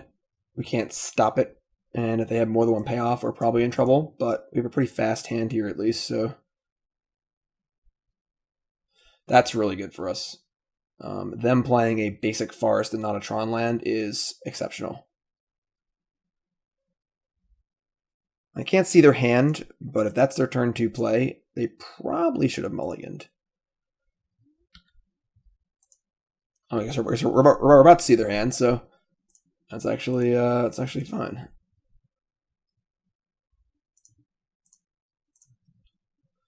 They have another forest, a contortion, a ballista, and a wormcoil. Yeah, this is definitely a mulligan. You can't keep a hand that doesn't have. It only has one Tron land, only one way to search, and has like 2 forests. Yeah, they do have a contortion though. That's a little annoying for killing my Warchief. And I think we're actually gonna take it because we're so far from Tron that we can just kill them pretty quickly. Next turn we have Knucklebone, cast Warchief, Vial, Marshal, attack for a lot. They could obviously just spike Tron here, but they have 2 payoffs regardless. Yeah, I'm taking the contortion.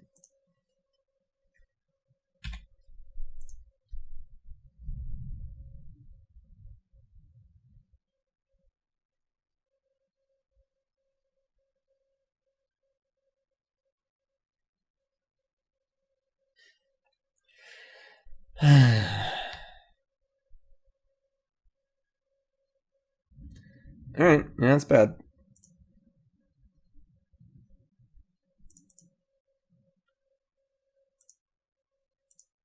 So now they have Tron. I mean, he can't cast Wormcoil next turn. That's fine. We need a little help here now, though. Certainly would take a Field of Ruin. Wouldn't be sad about it. Prospector. Prospector doesn't really help. I guess actually it does. Hold on.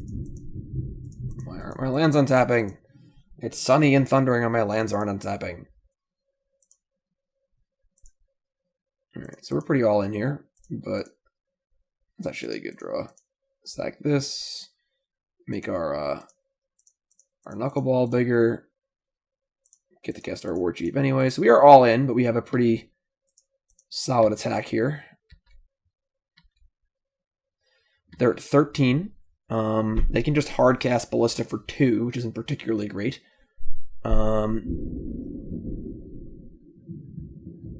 It's probably good enough, honestly, but we'll see.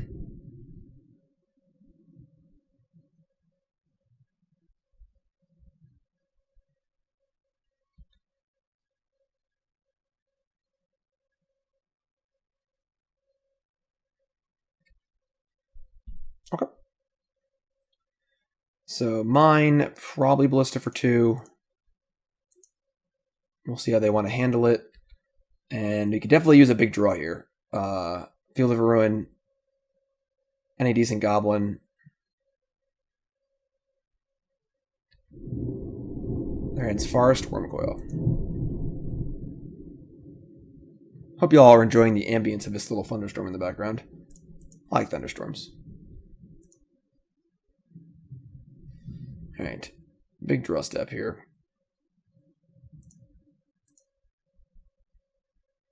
Hello. Okay. So we're just gonna fire away here. And hope that this is good enough to keep us alive, honestly. We trade Warchief for Ballista. I'm okay with that, because it could happen anyway if they want it to happen. And get the Field to ruin them, and just hope we're hope it's good enough. It's not gonna be good enough, so they can just map and then cast Wormcoil anyway. We're gonna let this go through here. I would make this trade if they let it. Yeah, that's unfortunate. They're gonna kill a Prospector? Alright. That does make the Wormcoil better. So we got a ways to go here. We're not in amazing shape. The fact that they can just map for a Tron piece and then just play a Tron piece and then cast Wormcoil immediately is pretty bad for us. So we're probably in trouble regardless.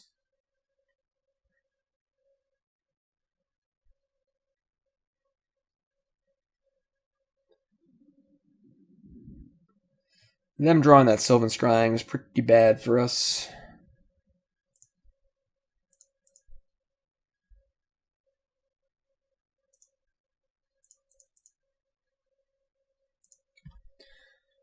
So now we need to draw like Matron, Sling-Gang, Pashalik Mons,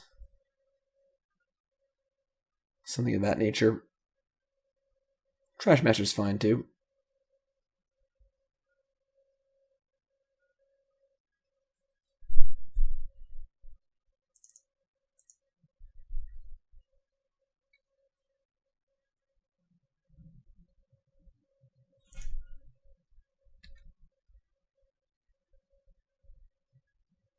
I think it's on 3 because Pashalik Mons is really good if we draw Pashalik Mons. That's not bad. We Cratermaker, attack with everything. They block. We shoot the Worm Coil. They only take 3 though, and they get to untap and attack with their lifelink token. But if I say go, they can just like not attack. That's kind of gross too.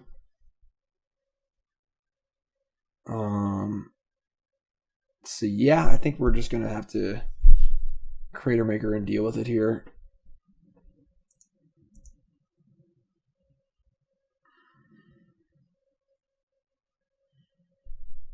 I guess if we like wait, and they said Fultron also, so waiting is not really an option.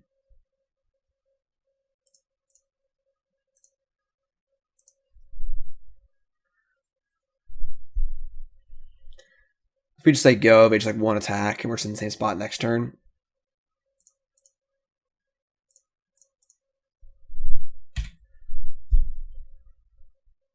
Alright, so they go to 7, maybe 5/5.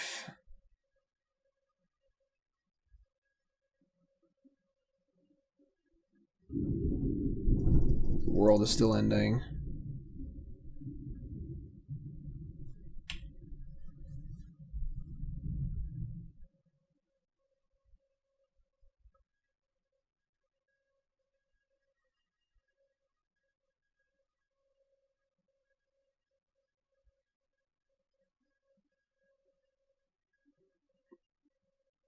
Thragdaddy? That's not good for us. No lifelinker attack's pretty weird. Alright. So stay on 3.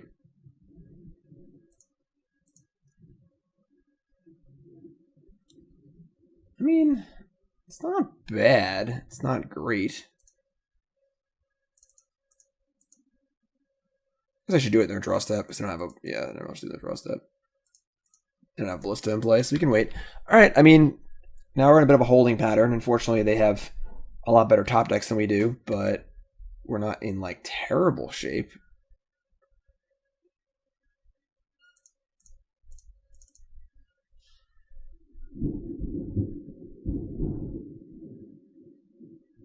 Oh, that's gross.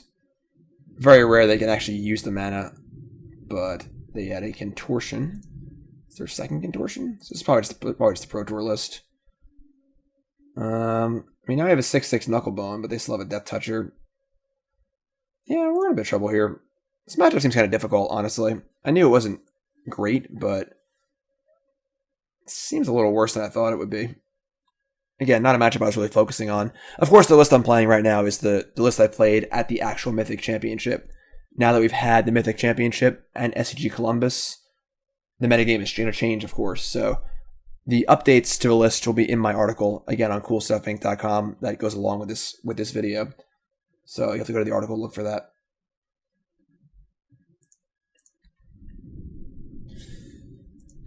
Yeah, bit of a holding pattern here. Does not favor us.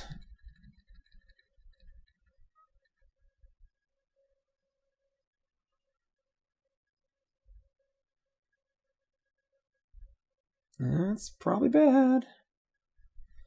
Alright. Yeah, it's not good. This is not good. This is definitely not good. The problem is that we board out our ringleaders and try and be fast. So like once we're in a spot like this where we're kind of grinding, we don't really have the tools anymore to grind. Because our goal is just speed, and we really want to try to avoid getting into a game state like this. So we're definitely not in great shape. Not super well equipped for this. Drawing a million lands doesn't help either. Again, I think we've drawn pretty bad in this league for the most part. Unfortunately.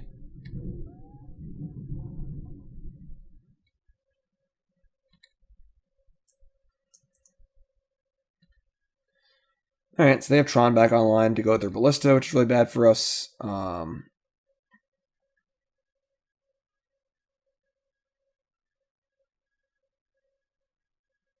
They have a Karn too. Yeah. Okay, this game's pretty over. Yeah, we're super dead. Alright. Definitely a matchup that needs to be addressed.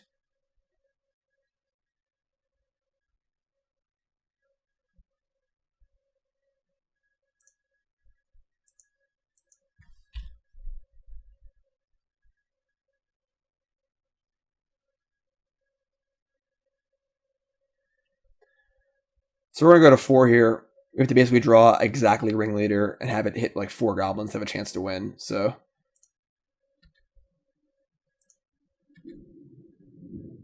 that's not going to do it. All right. Tough match. Tough match.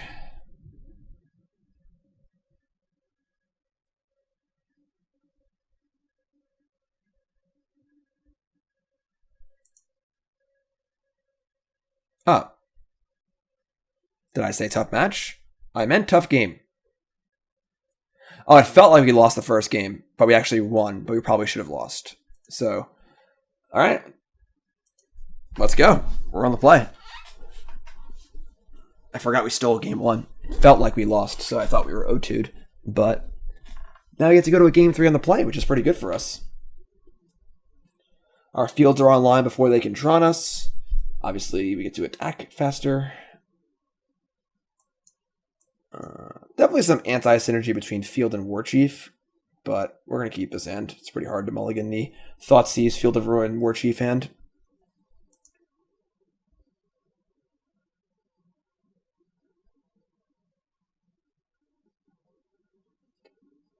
Put a mulligans to 5. Okay. So we're going to have pretty good information on whether we should Field of Ruin or Warchief on 3. Would much prefer to Warchief, but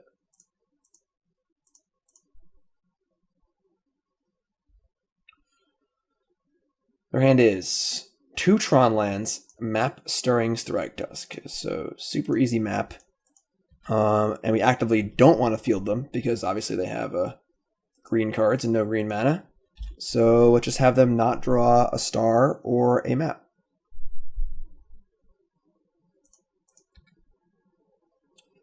Not a bad draw.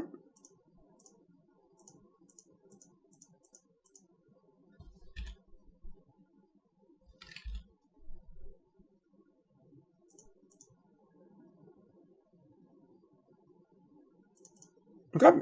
I mean, if they natural Tron us, we're probably going to die. What are you going to do? We're going to fetch here. Slightly thin our deck and then hide our Field of Ruin from their prying eyes. Now we can Field and Warchief next. Okay, that's fine. So they get to Stirrings. Now we get to Field them and Warchief them.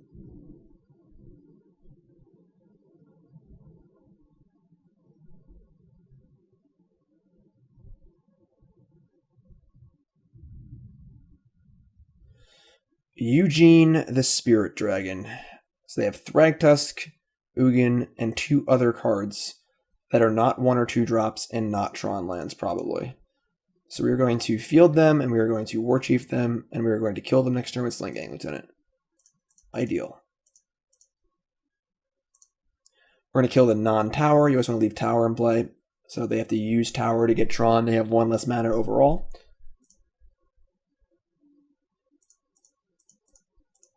Alright, so honestly, they didn't get a Forest. Alright, well, even if they got a Forest, I don't think they had many outs here. So, unless they had Contortion like this term, they Contortion, they would have cast it already. So, with 2 lands, they have no outs. If they had 4 mana, heh. They have a replacement. That's fine, though. They're just dead. Alright, so they're dead many, many ways.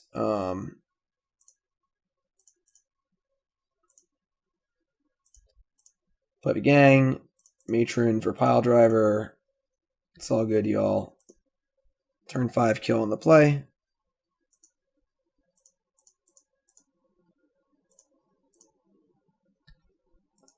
Rawr.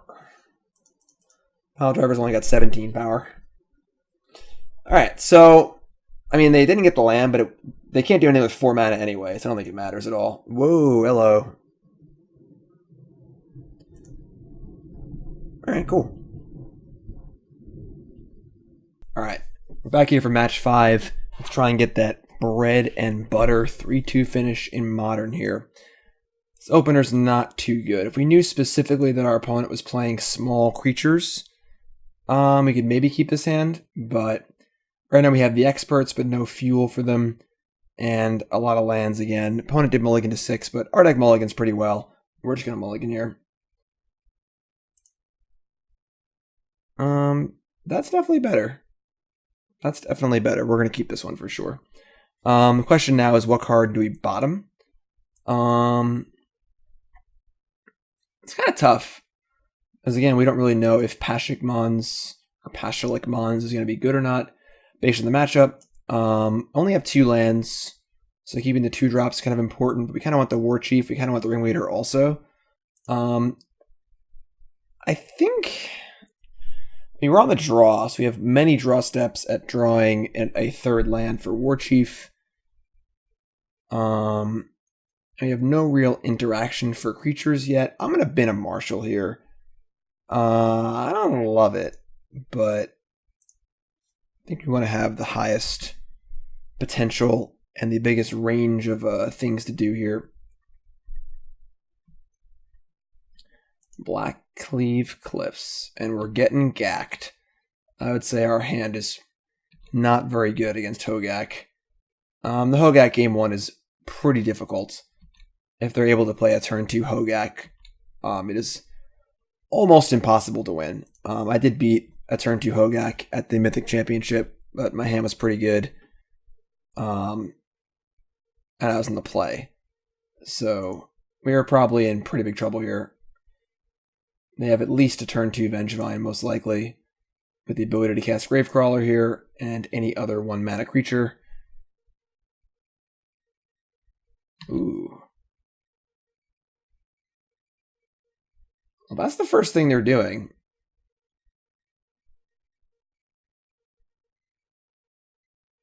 That's kind of a weird play. I feel like they would have been better served to play Carrion Feeder first, sacrifice the Supplier for 3 more cards in their graveyard and try and hit a Hogak or something, and then play the Gravecrawler, but still fairly effective.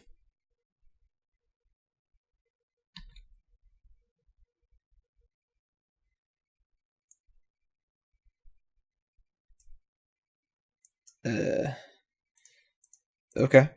I'm not sure why Vengevine's not attacking, but alright. Probably a misclick. You know, I'm only me, I'm not my opponents, so... I mean, if we can keep them from gacking us and draw a land or 2 here, I think we're okay. Mogg War Marshal buys some time pretty well. Now they're going to post-combat sacrifice it? Okay.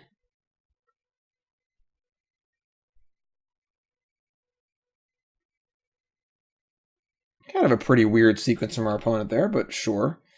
Right on time, super awkward. Then we basically have to play the Marshal. We were set to take like at least 8 next turn, maybe more. And if they had a Hogak, they could have cast it from hand. Yeah, Vial is definitely the most awkward draw in the entire deck. We could play Vial, get a Blood Crypt, and then next turn play Marshal. But, oh, man, what a terrible draw.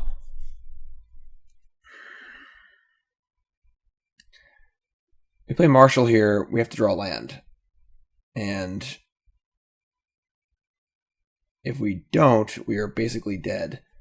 I'm going to play the Vial.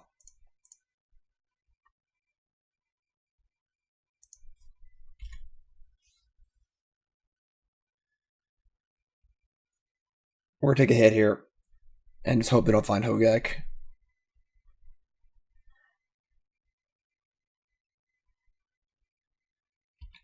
No Gak, please.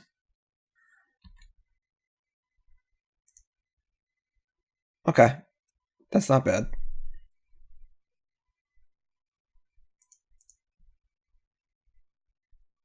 Mogg War Marshal does buy a lot of time.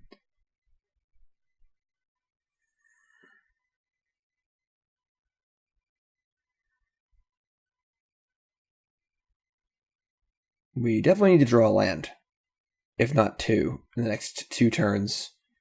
But if we can survive for a turn or two and get things rolling here, it's not too bad.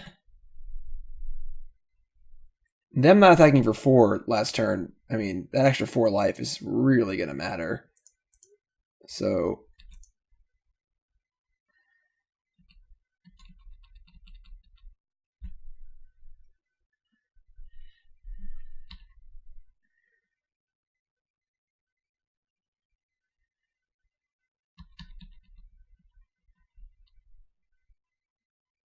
cannot wait till they ban this deck.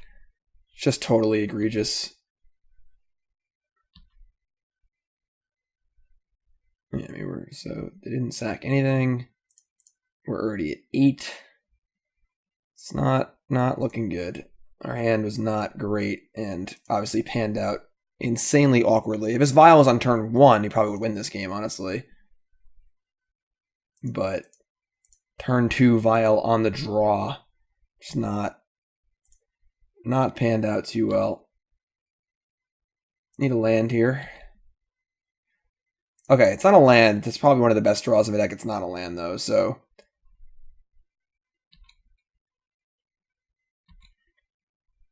So we at least have a playable card. It's actually pretty good. We're chump blocking a lot, too, so...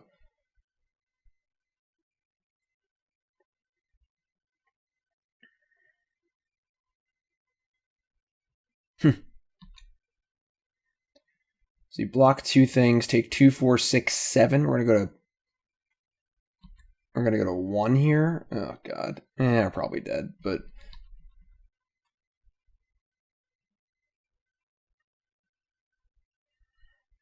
even if we draw a land, there's probably not much for us to do.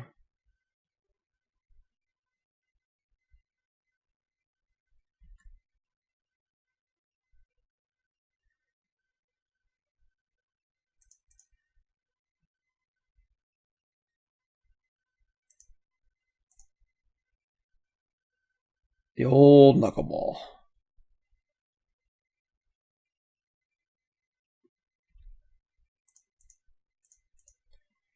Two, 4, 6, 7. So we're going to go to 1. And we need to draw a land.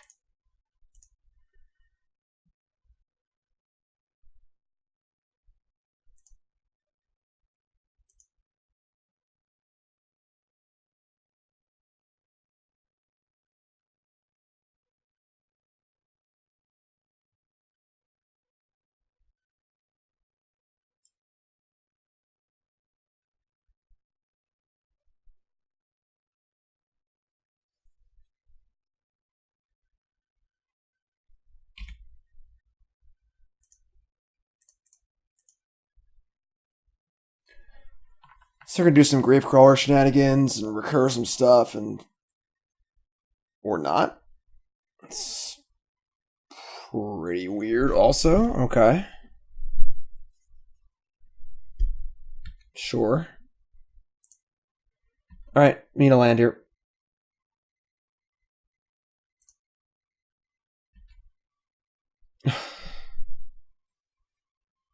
We've already cracked 2 of our 5 fetch lands. Oh boy, this league has been frustrating. Okay, let's go to game 2 here. We drew like a mountain there. I think we can actually win this game. We get to Matron for another War Marshal and make a lot of blocks, make our Knucklebone Witch really big, untap, Warchief, Ringleader, and possibly crawl back into the game. But turn 2 Aether Vial, then the fetch land for the Rubbins. No good. No good. So this is what our Leylines are for, obviously. We gotta bring in our Leylines and our relics. I discussed with a few players I played against if I should bring in Thoughtseize to try and mise their anti-graveyard hate cards. I think I do actually want to bring in Thoughtseize on the play, specifically. And I like Chainwhirler and Pashalik Mons also, because you get into low resource games with the Leyline in play against their stinky 1/1s. That's a good way to battle through. And you gotta board out a lot of stuff. Board out a lot of the stinkers. I think Knucklebone is fine. Problem is, if you board out the Thoughtseize, you board in Thoughtseizes, then what comes out? There are so many cards to cut. You can definitely cut a land. You can cut Field of Ruin when it's not super useful. And I still have, so normally this would be the non-Thoughtseize sideboarding. And the question is, do I want these Thoughtseizes? And if so, what do I cut?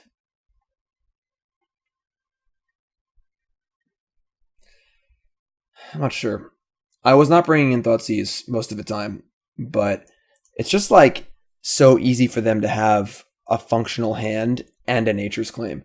Like with Dredge, you board in Leyline, they need to have lands, a Dredge card, a Dredge Enabler, and an answer to Leyline. Whereas this Hogak deck is just so consistent that it doesn't really need anything. It just needs lands and spells and a Nature Claim. So like, bringing in the Thoughtseize to try and nab their Nature's Claim is a way to kind of cheese them out. But you can't board out too much of the cards in your deck, or you just don't really attack anymore. Yeah, I don't even know what else I would cut. Everything's pretty reasonable. Maybe Skirk Prospector could go, because it's just too low impact, and because we're boarding out so many of our synergy pieces, yeah, I guess we'll do that. Maybe I only want one Pashalik Mons too. I'm going to board out Pashalik Mons and 2 Prospectors. And we'll bring the Thoughtseizes on the play.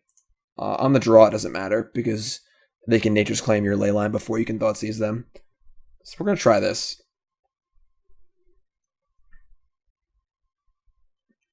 Thankfully, as I've said multiple times, they're definitely going to ban this deck, so it will not be a worry for too long. Because it is definitely not a great matchup. Whew, boy. Talk about your all-time terrible hand. So we're going to be mulliganing essentially for a Leyline or a Relic, and we will go down as low as 3 cards. Because a hand of Mountain, Mogg War Marshal, Leon of the Void is actually pretty good against them. Yep, we are going to 5. Just playing some good magic here. Magic of Mulligan to Leyline. The London Mulligan does help that a lot, though. So we're going to 4, or 5, I mean. This hand does not play either. Opponent mulligan to 6 so far. Opponent's also going to 5. So we're going to mulligan again. This hand's terrible anyway. So going to 4. Alright, so this 4-card hand has no Leyline, but it has a Relic and a Vial and lands. So I'm more than happy to keep this one. And then we're going to ship Prospector, Expert, and Knucklebone, because none of those cards are independently powerful, and leave ourselves with a decent Vial Relic hand. The only awkwardness is here we can't pop Relic on turn 2. We're supposed to draw a Goblin, but I think that's okay. They've also mulliganed to 5 cards? 6 cards. So they have a 6-card hand.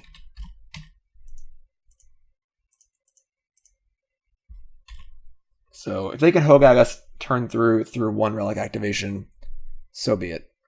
We're going to Vial. We're also not going to reveal our Relic to them before they start doing things. And we'll ideally draw, I mean, we draw any Goblin or any land, and we're fine. It's pretty rare for Auntie's Hovel to come into play tapped in this deck, but we've got a mulligan pretty aggressively, unfortunately. So I could see even maybe cutting 1 Aether Vial in this matchup. Alright, that's fine.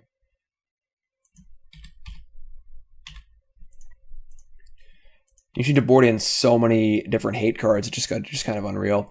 And 2 of my losses in the Mythic Championship were to Hogak, where game 2 they just kept playing Plague Engineers. And I would say that your matchup against a Hogak deck with multiple Plague Engineers on the board is almost unwinnable, because you can't have cards like Tarfire in your deck post board because of how many cards you have to board in. So that was not common. Most lists were playing 1 to 0 Plague Engineers, but I played against Ken Yukihiro, who had 3 Plague Engineers in his sideboard, and then Shahar Shenhar, who had 2 Plague Engineers in his sideboard. So, lost both those pretty badly. No attack with Supplier. I'm sorry, we weren't in combat yet. Okay, so Lava Troll's not bad. This is a card played in a few of the lists at the Mythic Championship. Definitely good in these post-sideboard games, just as like a reasonable threat. Yeah, it has not really been our day as far as draws go.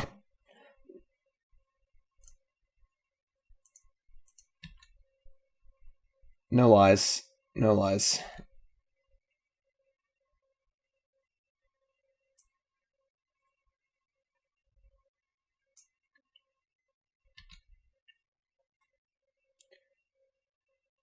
So they can't gack us yet, so only have 3 cards in the graveyard.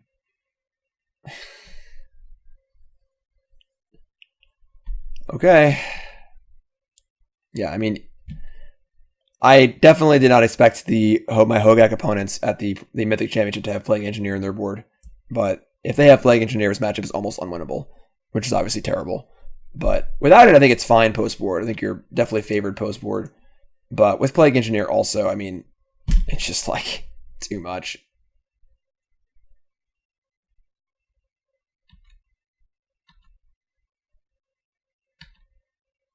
Alright, we're going to pop our Relic. We need to draw something here. Maybe we just don't have any answers to this card anymore. We boarded out Tarfire, we boarded out our Cratermaker. We just can't afford to leave in this card, which is effectively dead in all scenarios, except for Plague Engineer. And we have to board in like 15 cards.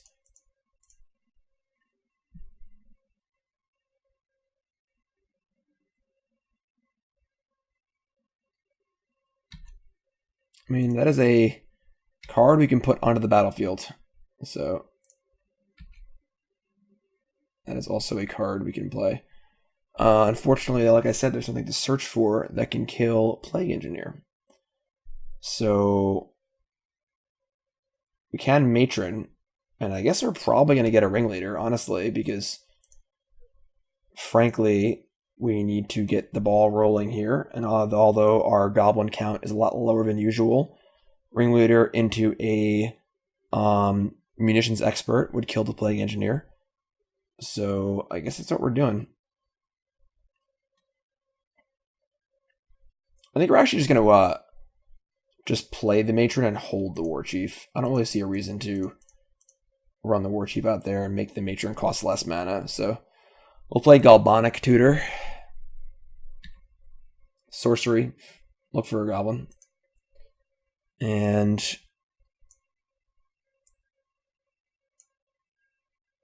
yeah, I mean, definitely, decently less than half of our cards are Goblins, but probably need to get a little bit lucky to win this game. So Ringleader will hopefully allow us to do that. I don't really want to put my Vial to 4, but I might have to.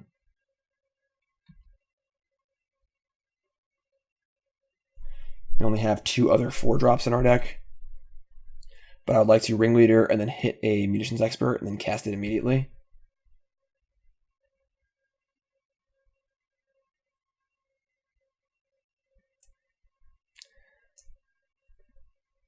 I do hate me some Leyline of Void.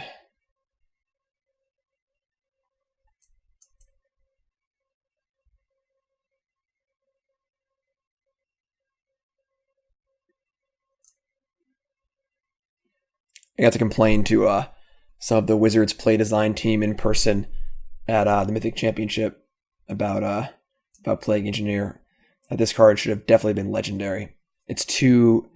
I think the overall power level of this card is a little too high for what it does, making it playable in like main deck scenarios where it shouldn't be that good. A card that's so punishing to like fun tribal archetypes.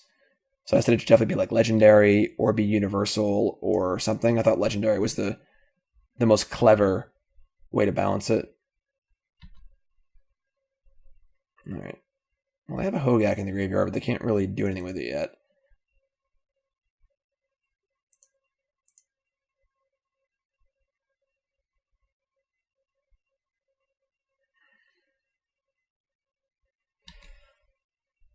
So I guess we're going up here. It sucks, but...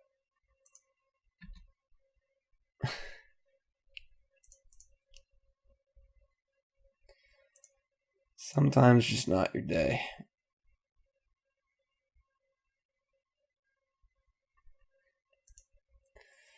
Yeah, I mean, we're basically dead.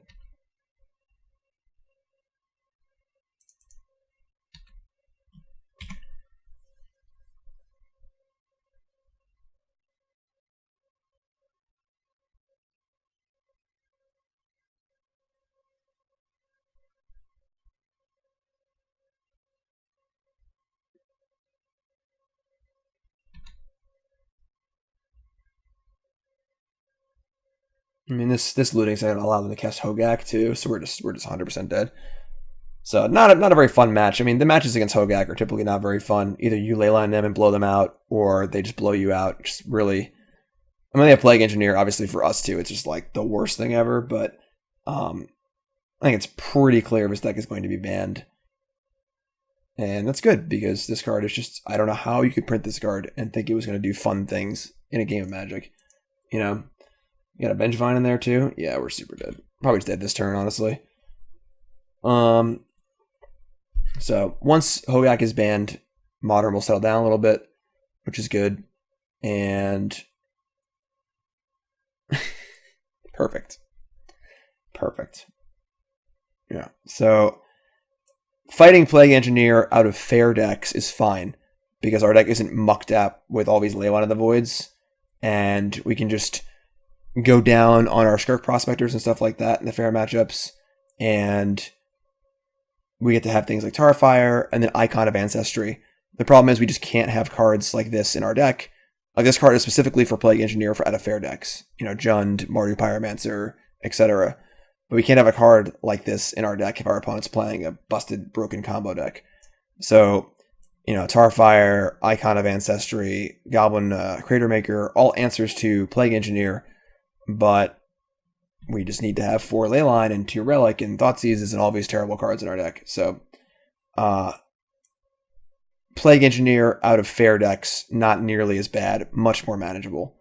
A real thing that needs to be dealt with, but much more beatable than Plague Engineer out of a deck like this.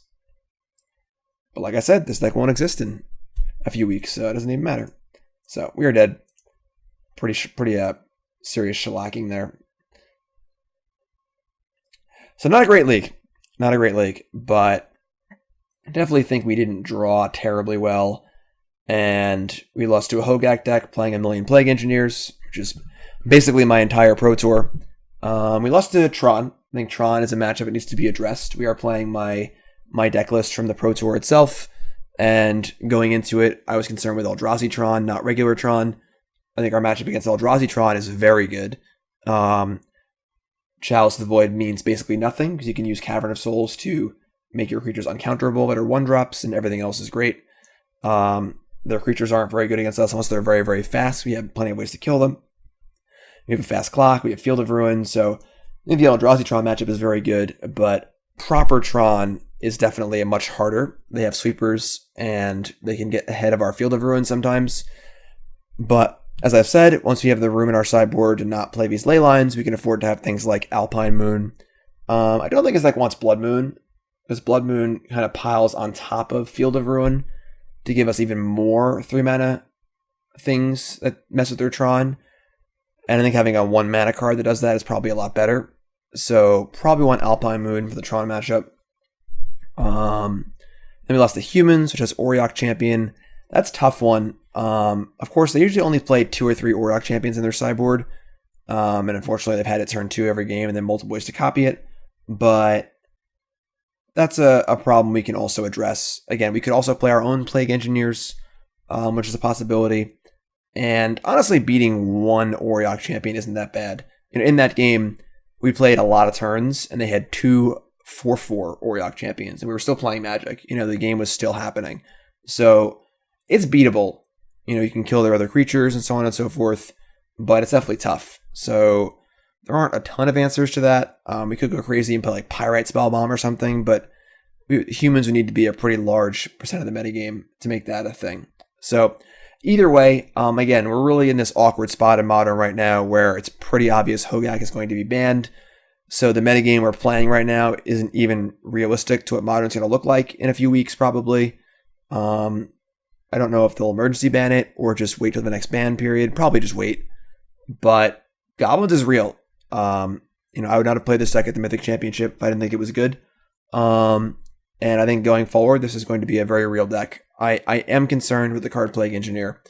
I think it's a pretty frustrating card, but we can definitely sideboard around it. And as long as it's coming out of fair decks, we're cutting Skirk Prospector against fair decks anyway.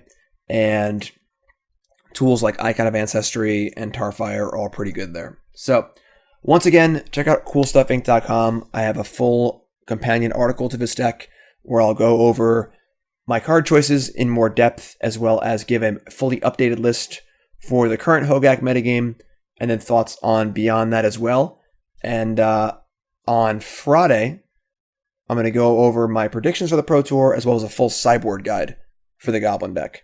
So you're going to want to see all of that on CoolStuffInc.com. Again, the companion article to this video, if you're watching on YouTube and didn't go to Cool Stuff proper. And then on Friday, the article with my going over my predictions from the Pro Tour and my sideboard guide for Goblins as well. So look for all of that, CoolStuffInc.com, all this week. Check it out, of course. And of course, use Cool Stuff Inc. for all your game shopping needs. Promo code GYM5 for 5% off your order. Order your M20 cards, order your Goblin cards. Make sure you get the old versions. You got to have your Apocalypse Goblin Ringleaders, all right? Hashtag no new art. Only the old ones, all right? So thanks so much for watching, everyone. And thanks for all the support again during the Mythic Championship. And I'll see you fine folks on stream or on CoolStuffInc.com. Again, look for the article with this deck and the sideboard guide for this deck later this week. Thanks for watching, everyone. I'll see you guys next time.